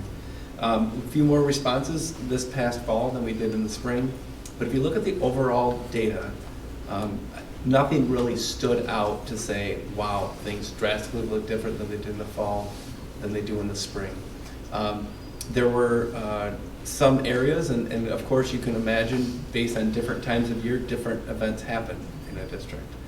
In the spring, sometimes there's this school exhaustion, the year's almost over. There could be people filling it out that way. There could be other people that fill it out thinking summer's almost here, everything's great.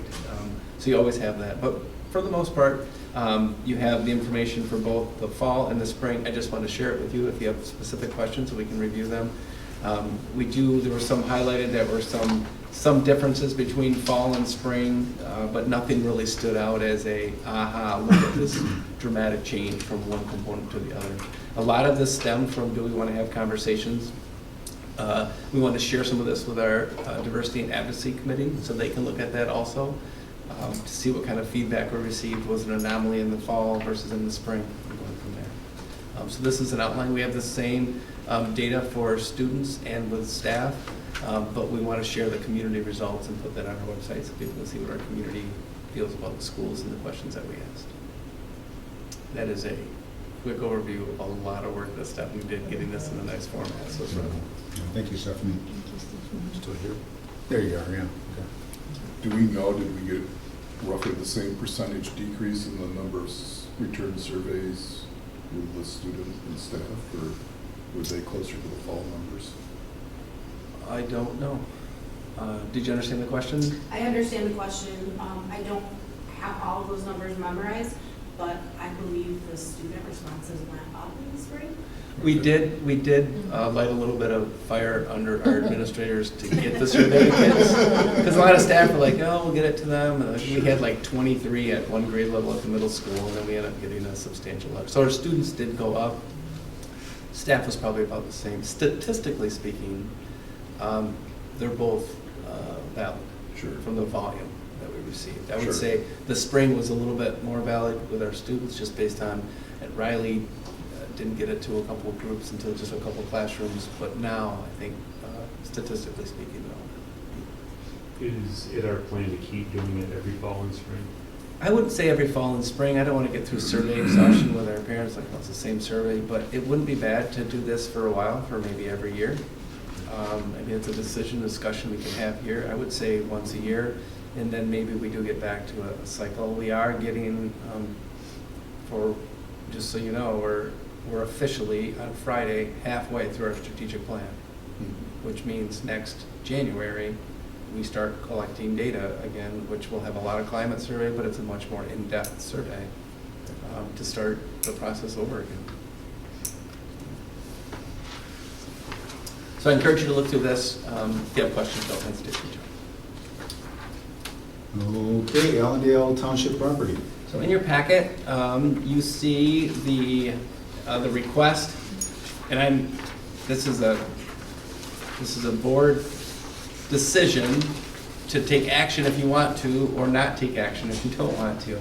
The bottom line is, if you look at the map, it's on page, it looks like this. You can see them holding up, the black and better term. So that is north of Fillmore, west of 48th. The area in yellow is Hudsonville Public Schools that I circled with a red circle. That's Hudsonville Public Schools. Currently, there are two households that reside there. One is on the large property and one is on the small property. They can request to be annexed from Hudsonville and join Allendale. However, they're both rentals, which means they can't request. They don't care where they vote because they're rentals. Going from there. So the request from Allendale was, can you please give us those properties? I'm paraphrasing the letter if you saw the letter.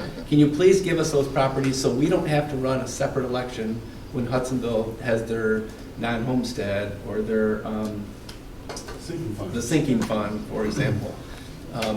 It's about, for them to run an election, they said it's about $2,000. All of that is actually channeled through the ISD. So they pay for the election, the ISD does. It so happens that if... Wait a minute, say that once again. We don't pay the $2,000, the ISD does. So when Allendale's talking about saving taxpayer money, it's not really Allendale's taxpayer money, it's the ISD. Correct. Which, It's I the mean, it's still county. taxpayer. It's the ISD, correct. Okay. Yeah, they're still saving the $2,000, but you're looking at all the residents in the county versus just in Hudsonville. I will say this, that if Allendale had an election every time we had an election, this wouldn't be an issue. It just so happens that they do their non-homestead every 4 years during the presidential election. We do ours every year in May, or we have. And I know that could change. That's a discussion the board will have to have. My only concern is not so much about the elections and how that works. It's about, that's a substantial size property. And although they can say it could be 30 years before it could be developed, I would hate to make decisions that are irreversible for 30 years down the road. Because my guess is it's a rental because there's a developer who owns it. And has anybody been in contact with him, or has he contacted us or Allendale? Yeah, that I don't know. If your goal is to develop this and market it as Hudsonville school districts, we just took that away from that person. Correct. And we also took potential of 50 homes that wouldn't be in our district. Now, are the lines kind of messy? Yeah, that's not my... But we do have Hudsonville lots on the east side of 48, correct? So we're really just talking about a You're talking about those two parcels. That's right, it. but it's not like nobody else touches this parcel. That's correct.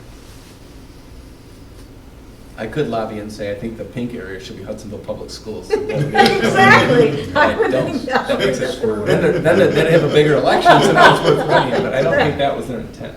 No. So I told them I would bring this to the board so that you could have a discussion. Now, that's where. So if the landowners decided to occupy and then they requested to be annexed to Allendale, You still have to make the decision. If you say no, then they can go to the state review board and have them change it, and that would be their process. but because the owners of the land are not the occupants of the land, the owners of the land can't make the request. Correct. Yeah. They don't live there. So it's strictly the township making the request to us. That is correct. Did I summarize that correctly? I know you and I have had conversations about it a lot. And just to clarify, do we happen to know either of the occupants of those parcels, do they have kids that attend either school district? I don't know. Robin, do you know? Do you know if either one of those occupants have kids that are in Hudsonville? I never looked up the address, but I could right now. Does it have the number? 9637 and 9815. The, 9637 is the big parcel. Of 48th Ave. About 48. Mhm. You want the parcel or the address? No, this is good. the You're process, both at 48? Yeah. Yes. Okay, I'll look while you go to the next subject. Thank you. the process for a landowner to be successful, if the school district, for instance, if these owners tried to petition and the school district didn't support it, the administrative law judge have done those a couple times. It's a very steep hill to climb for them to be successful. If both school districts agree, and the ISD agrees, it's kind of a slam dunk, it just happens. But if either school district, like if the properties Doug was talking about, the two in the pink, if they wanted to come to Hudsonville and Allendale didn't want to give them up, they would have to have extremely compelling reasons why that was in the best interest, not only for their kids, which the state, they take that into account, but it's both school districts. So it's a really steep hill to climb if the school district didn't sign on. The part I'm sympathetic to, and I'll just make an assumption that if neither of them have kids in the district currently, now would be the time to make a decision versus when the land is developed and now you've got a bunch of households in the middle of something where everybody in that neighborhood says, well, we feel, it's sort of like when you look at part of Lowing Woods, right, and they look and maybe look like, I see Jensen High School, but I'm going to drive all the way to Hudsonville High School, and some of them love that and move there because of that, and others of them go, well, I want a school of choice down the road. I certainly understand the request, at the same time, I know it's got to be a very thoughtful decision on their part that has long-lasting consequences. If you look at our border lines all around the district, this is the only spot that's like this. There's a lot of this because of the way that it was divided up years and years and years ago. The challenge with this one is it's not only a school district question, it's a township. Sure. Right? At least Lowing Woods, whereas Jamestown, Hudsonville, it's all Georgetown Township. Sure. From a voting precinct, it's a little bit cleaner.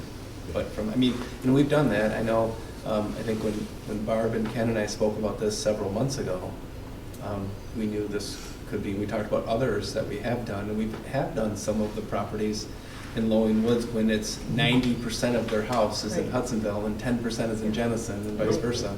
That they did not, and right now they have a new development going in, and they failed to address the issues, and there are about 6 houses that half of their house is in one district and half is in the other district. And it gets expensive for districts to have to try to navigate that and get it cleaned up. And the developers are not paying the bill. So is the board feeling like there's a compelling direction one way or the other? I mean, I'm not hearing a consensus that we should So there has been move in the direction that Allendale. Right. The board doesn't have to make any formal decision because there's been no formal request by the homeowners. However, I would bring it back to the board for a decision if the board would like me to bring it back to the board. But if there's not, then I can notify Allendale that so far you can ask us again next year, but so far we're okay with where we are. Right. Personally, I think the decision the board has to have regarding the election cycle and what that looks like might have to come first. Because if the board says, we're going to do that on a homestead every 4 years on the election, then Allendale's like, thanks, took care of our problem. But we'll still have a ballot issue in that particular district. So pause on this for now, or sit tight on it? Okay, all right. And then Robin can get that information and come back to that. Strength and performance coordinator. So I'm going to ask Ann to give an update. I know I brought this to the board last meeting to see if we could bring it here for the work session. And I'd like to give a timeline in a minute, but I'll ask Ann to kind of just review a little bit of a job description with you. Yeah, so last year I started kind of approaching Dr. Vanderjack a little bit about this idea. One, because we're seeing this really become a position in all our surrounding districts in both Kent and Ottawa County. Not just for student athletes and their safety, because it's proven that building muscle prevents injury within sports, especially with kids doing one sport, and focusing, they're not getting as well-rounded. So there's a lot more injuries. But two, with the new facilities that we're building, just with total management and trying to reach all. I mean, as you guys know, wellness is a passion of mine for our staff. I think it will help with retention. And so I think of this as really a big opportunity, not just for our student athletes, not just for our students every day that are attending classes that are in strength and conditioning, but also for potential for just our overall staff wellness. So the position itself would be not so much for someone with a teaching certificate with kinesiology or anything, but really with somebody that has a strength and conditioning background, and then also to work alongside our coaches, our athletic department, and our strength and conditioning teachers to make sure that they're optimizing the equipment, optimizing the routines, and helping those staff members that want to reach better health goals in themselves as well. So the discussion was tonight, and I want to see what questions you may have regarding a potential position. We have not posted the position. However, depending on our conversation here, we would like to post a position sooner. We can't hire anybody until we have an approved job description. So we'd bring that to the board on July 14th for a job description, knowing full well that if the board does not approve the job description, even if we posted a position, doesn't mean we can hire, but we can at least get the word out that we're looking. I know West Ottawa just hired. Ottawa just hired, Jamestown hired last year, Grand Haven currently has one posted, and I believe Zealand is either about to post or they already did. Granville has one, so. Yeah, Kent County. Yeah, I mean, from our, and with the new field house, right, we want to get this ready with not only just the equipment, but layout, and we make sure that people are using the stuff correctly, our kids and but frankly, our teachers that are teaching our kids. We don't want just coaches saying, go lift weights. So. What do you set as credentials for a position like this?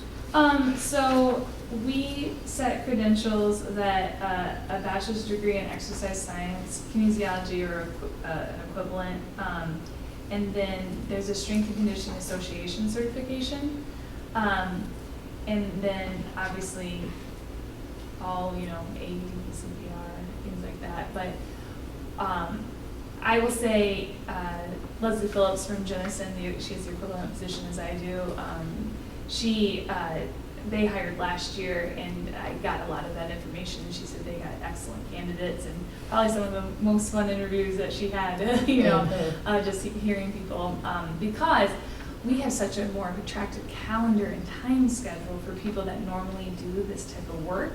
They go and they work with traveling sport, college teams or traveling professional teams or things like that. And so all of a sudden, man, to settle in a great community and work with kids, and then to have okay, I'm done for the day and I don't have to travel. So she said that they got a lot of great candidates, and I will say West Ottawa said the same thing.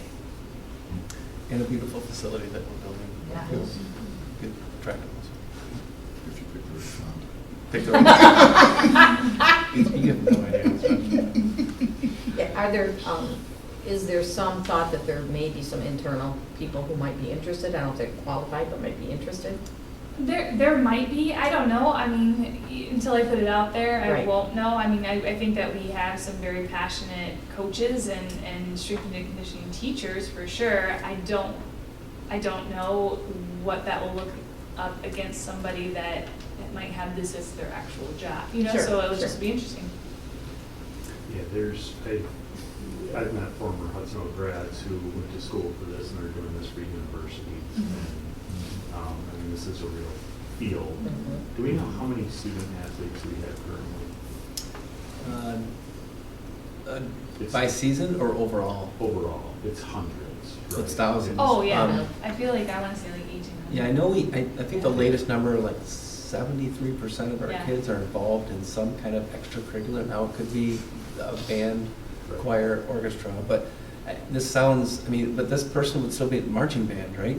There are conversations this person would have to have with marching band about whether it be stretching or the heat, and things like that, that you want to, if you're carrying around a bass drum for hours upon hours, they could very well be doing back exercises with kids and things like that. So I don't know the number. We can look. I should know this from our Title IX report that we filled out recently. Well, Don't again, look up I'll my loop head. back to the student achievement. I mean, I think you want to understand that number and look at it in student achievement by sports and by other. Yeah, I mean, that's by a band or it's a by metric. whatever. Yeah, It's a metric that yeah, we exactly. should.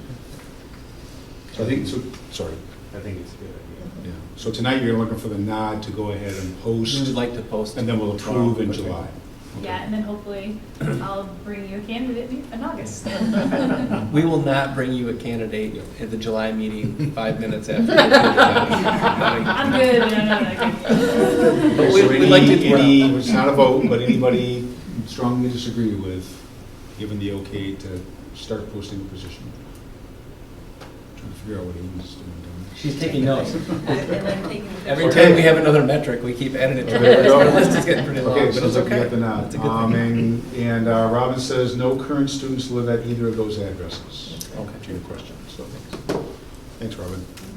Okay, Jamestown Lower Principal and High School Assistant Principal. Yeah, just really quickly, I just wanted to update the board that, you know, our plan is to bring 2 candidates to the July 14th board meeting. We had 23 people apply for Jamestown Lower. We narrowed that down and brought in 6, really qualified candidates based on what the staff was really looking for. We did, some metrics and found out some things and had some open-ended conversations. We had a second round of interviews today, two really great candidates.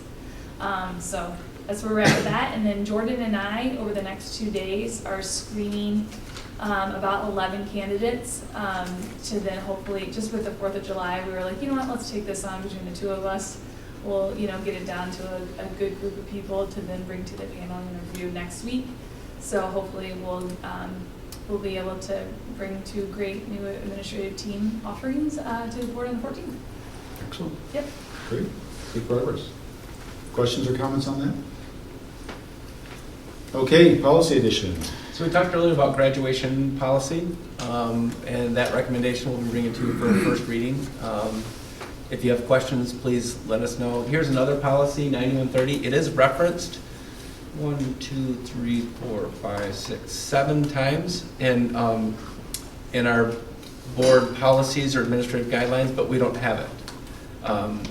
It was either overlooked, I don't think it was intentionally missed, back 6 years ago. I don't know when you switched to Neola.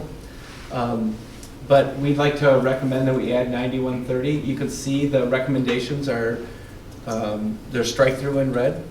That doesn't mean we can't add those things. The green check marks will be things when it's cleaned up. That's what it'll look like. I do want to draw your attention to the the very last page. The very last page of your 89-page packet. At the very top is letter H. Falls under, I lost my page here. Falls under matters regarding instructional materials, and instructional materials are considered to be, I had it in here somewhere. I should have brought my glasses. There you go. Textbooks, library books, reference works, and other instructional aids. the very last step of the process, our recommendation would be to include H, which is the board shall review the case and advise the complaint in writing of its decision. In other words, currently in our administrative guidelines, it ends with the book review committee. And I think our recommendation, from what I've kind of heard in some of our conversations, would be that then, if the committee's recommendation was appealed, it would then go to the board to make a decision, go from there. Does that make sense? So that is our, I mean, this isn't a first reading, this is just a review of the policy. The first reading will come out at the July meeting. Now, what processes you would have in place to review that would probably look similar to what we have when you have an expulsion appeal. That the board hears the expulsion appeal. They hear the information, you hear the facts, and then the board makes a decision. So very similar to what maybe Amy presented in the past. The board might make a decision that if it's a book, that every board member's got to read the book. I don't know. That's a board decision on what course of action, but I think our recommendation would be that that we extend our, as we talked about earlier with the goals, that the book review procedures continue to evolve, and there would be one more step in those procedures. So if we brought this as a first reading, the board approved that, it would come as a second reading in August, and then it would go into place, which means that we would then, I'll say immediately, but the next day, change our procedures so that they follow the guidelines, which follow the policy that the board would put in place. But currently, we don't have this policy. And if anything, I'm heavily recommending we add this policy. We need a policy. It's a matter Yes. of We need a policy. Okay. One of the thoughts I had on the third level, right now, it says that it would be discussed by the principal or supervisor, and then, if necessary, be submitted to the superintendent. I'm wondering, for purposes of prepping board members to keep their antennas up, whether or not, as part of that third level, we wouldn't have to be notified of specifics and details, but at least to say, hey, just to let you know, a complaint has reached the third level. If it gets further, I'll let you know. I don't know if that's a burden or if that's... It's a good question. Anytime somebody is part of the appeal process, you always wonder how much information do you share before it gets to your plate? Because is it circumventing the appeal process? And I don't know the answer to that. I know with student discipline, I can't go through information until it gets to the appeal process. Even if I'm part of the appeal process, I can tell you that there's discipline that takes place when I'm part of it. I can't be privy to the conversations taking place because I might have preconceived notions on what the course of action. So I don't know if that's the same. I guess to be consistent with that other process, then maybe not. But then it goes back to, I think, Steve's question about, can we find out when these books are coming to the attention of you or not? So there's probably it's probably different with telling you numbers versus telling you specifics. If I say there's 12 books that have risen to the point, I think we had 2 appeals, or we had 2 books that went through the process. One was appealed, the other one was not. So I think that the first one would have been appealed to the board, and then the board would make the underlying decision. And we have legal guidance regarding that we'd share with the board at that time. But there's some, you get to read books. Reading's important. Two-word appeal, because then I went through the review process with 2 separate titles. I'm sorry. Okay, they both were? Yeah, they were. So just appeal to you. Correct. Okay. Yeah, but, okay, yeah. But not to the Using board. it. But not to the board. None of them. Correct. To the board. No. Okay. And primarily because it wasn't part of the process. I understand. Yeah, but this would then include it. Yeah, the process ended with Amy before. That's correct. Just a potential, I guess, conflict or something that, the very last statement in the policy, despite the fact that there's previous steps with the principal, the committee, the superintendent, the very last statement says no challenge material may be removed from the curriculum or from a collection of resource materials except by action of the board. I'm thinking that authority ought to be granted earlier in previous steps if deemed appropriate by either the superintendent or the committee subject to ratification. Because really what this is saying is for anything to ultimately ever be removed, it would require board action to do that, and I don't know that we want to set that standard in the policy. What number is that? This is It's the the last very, paragraph, very the last. very end, right before the copyright sign. Let me look into that a little bit more. I don't want to. Well, and I appreciate there may be legal guidance around that. I think that's probably. Required that, but I just want to make sure that envisioning a situation where there might be something where we don't know how long it's been in the classroom or whatever, but somebody comes across it and says, this shouldn't be here. But if a parent found it first and filed a complaint, then per this policy, it can't be removed until the board take it. Let me just look deeper into that to make sure. I guess I want to think about it more too, you know. I actually like the policy as I saw it written here, that makes me wonder. Yeah, it seems like a lot of work for the board. Reading is good, you know, reading books would be good, but there might be a point at which, in here, the principal say, those books really not worth having in the building for educational purposes. But, you know, it might not even be a controversial book. Right. It might be a book that is just watery and not out of value. Why would that have to come to the board? I would rather have them say, well, you know, just take it out. I think we'd also want to make sure we're very careful, to your point, Chad, what's the legal authority to do so? So even for our board, if something gets to this level and we're looking at this and we're saying we're recommending it be removed, I think as a board, we would want to include not only the reasons for the removal, but our legal authority to do so. That whole issue of, you know, in other words, confirming that it's not a violation of a First Amendment right, or confirming it's not discrimination, that sort of thing. So I would want to make sure that we have the protection of the law cited as to why we could remove that first. There's a Supreme Court case on that. I think it occurred in one of the guidelines that you wrote one time. If you don't have that, I can find that and send it to you, Don. But board does have authority to remove books. It can't be for whimsical reasons, just because I don't like the book. It can't be because I'm a Buddhist and this is a Christian book. It has to be some broader. But there is, I'll try to find it and send it to you. The attorney at the Title IX presentation said you can't remove the book because of religious reasons. Yeah. It was political reasons. Yeah. It might have been one other, but it was very clear what you could and could not remove. Yeah, but we've heard blanket statements made over the months or years now that you can never remove a book from the building. I have a number of lawyer friends, and they always come up there when I say that again, because it's just not true.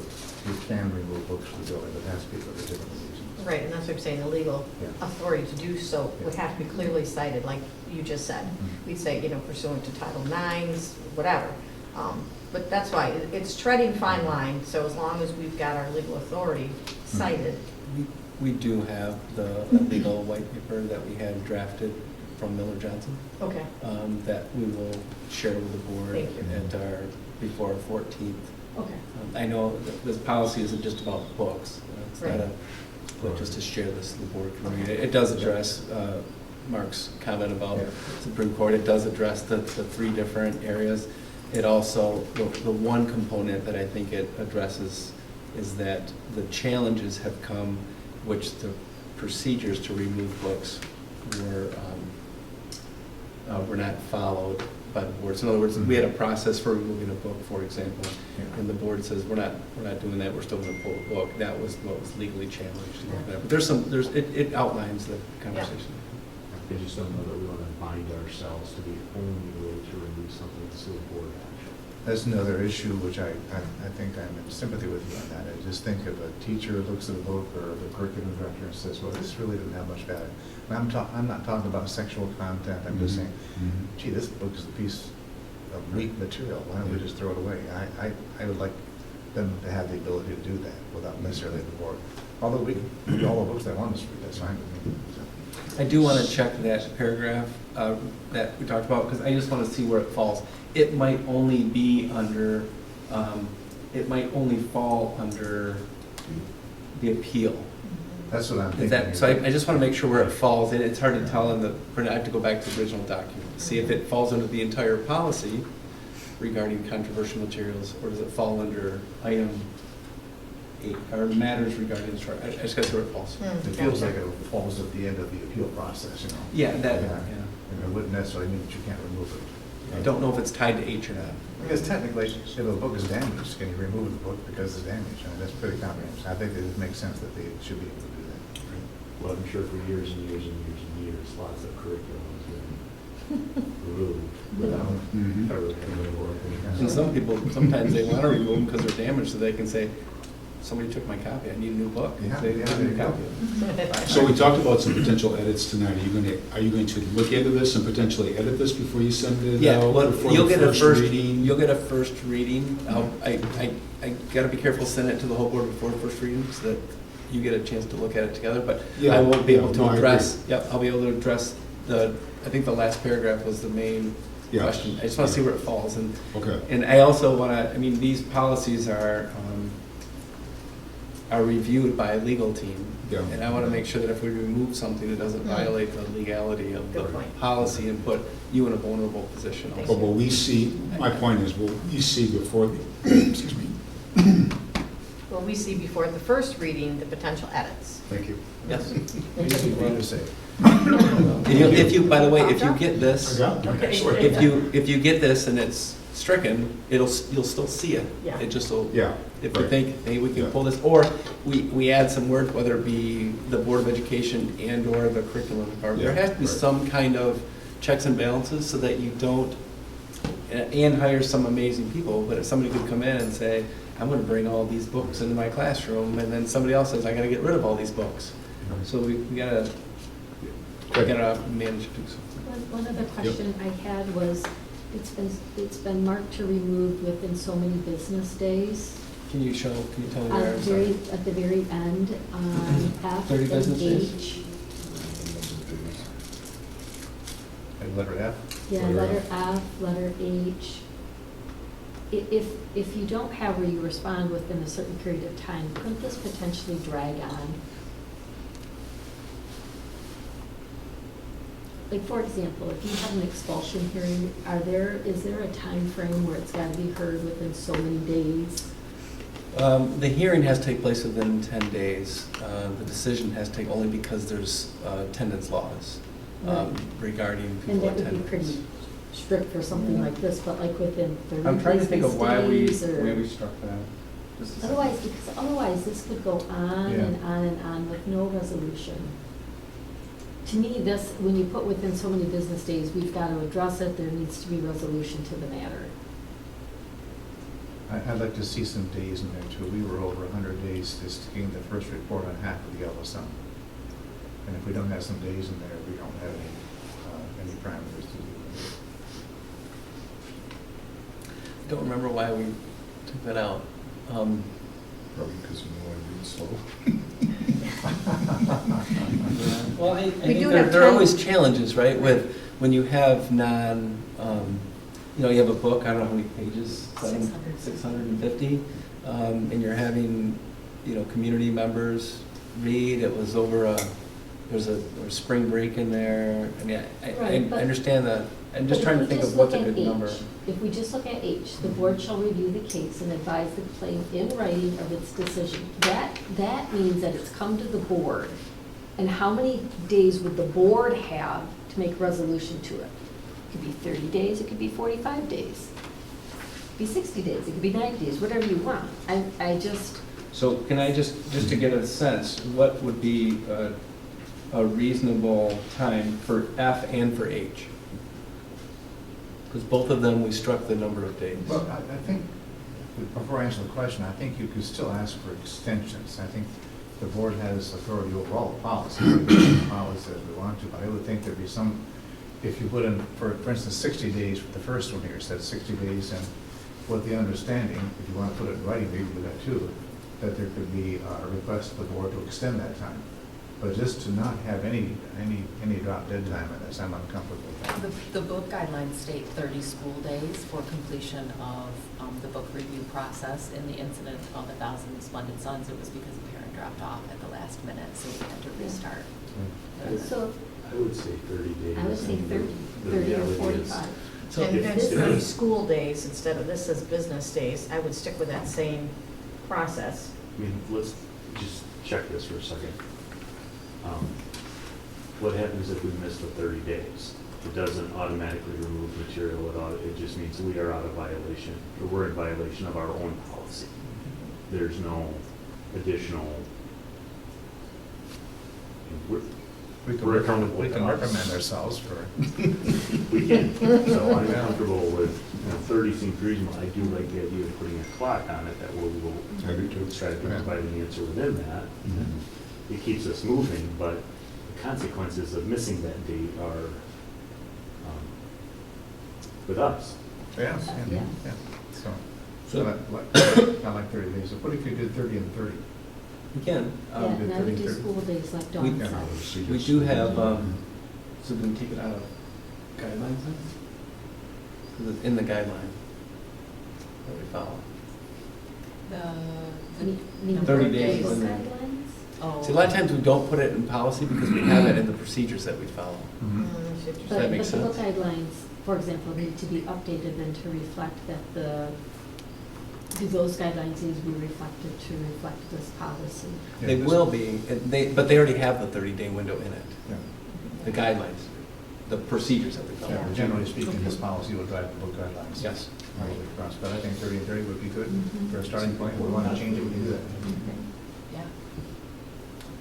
And maybe check with legal I to know, see I'm if they had an looking. opinion. I got my glasses. I'm not gonna get I mean, they them on. obviously thought it was okay because they had it in there with a blank for the district to put something in. Just That's strike good it catch. out. That's good catch. By Mr. McGrew. Board members have plenty of time to read books. Yes. Especially if you're retired. Speak for yourself. Now you do So you have all that? I got it, I got it. Okay. It's got 30. Okay. Starting to get slapped at. So we're starting to slide down. Okay, you're good on this. I'm good. Okay, Yeah. all right. Good good Um, conversation. Recognition of visitors, I just wanted, in case Lauren did? Nope, okay. So then we move on to, we do have a closed session that we have to go into. We'll do a board roundtable now. Before we go into closed session, we're going to go into closed session for contract negotiations. We will come back out and we will adjourn.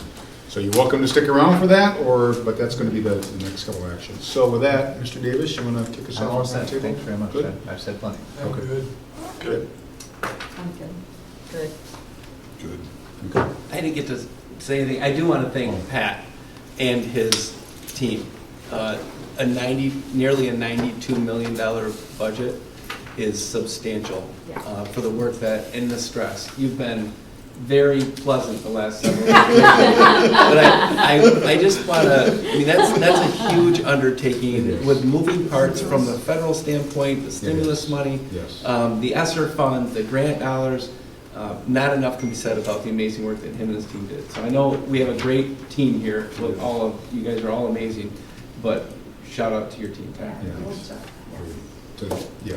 We have business office, they're amazing. Whole team, you're here. Okay, with that, one quick thing, and I know we're hitting the wall here. We've hit the wall. This was long. A couple of us have had sidebar conversations briefly around we've been doing this for a while.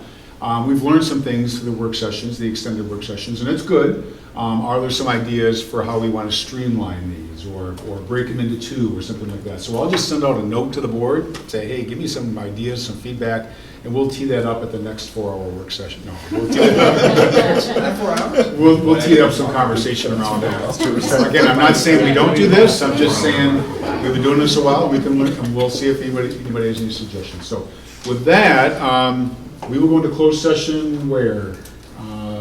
Is everybody, are you saying? Everybody stand? All right, so cross all. Okay, I see a bunch of heads going, no.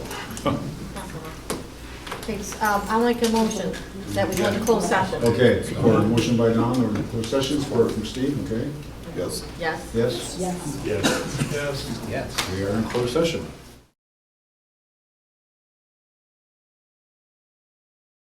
We have a motion to adjourn. Motion by Chad, support from Steve, all in favor of adjournment? Yes. We are adjourned.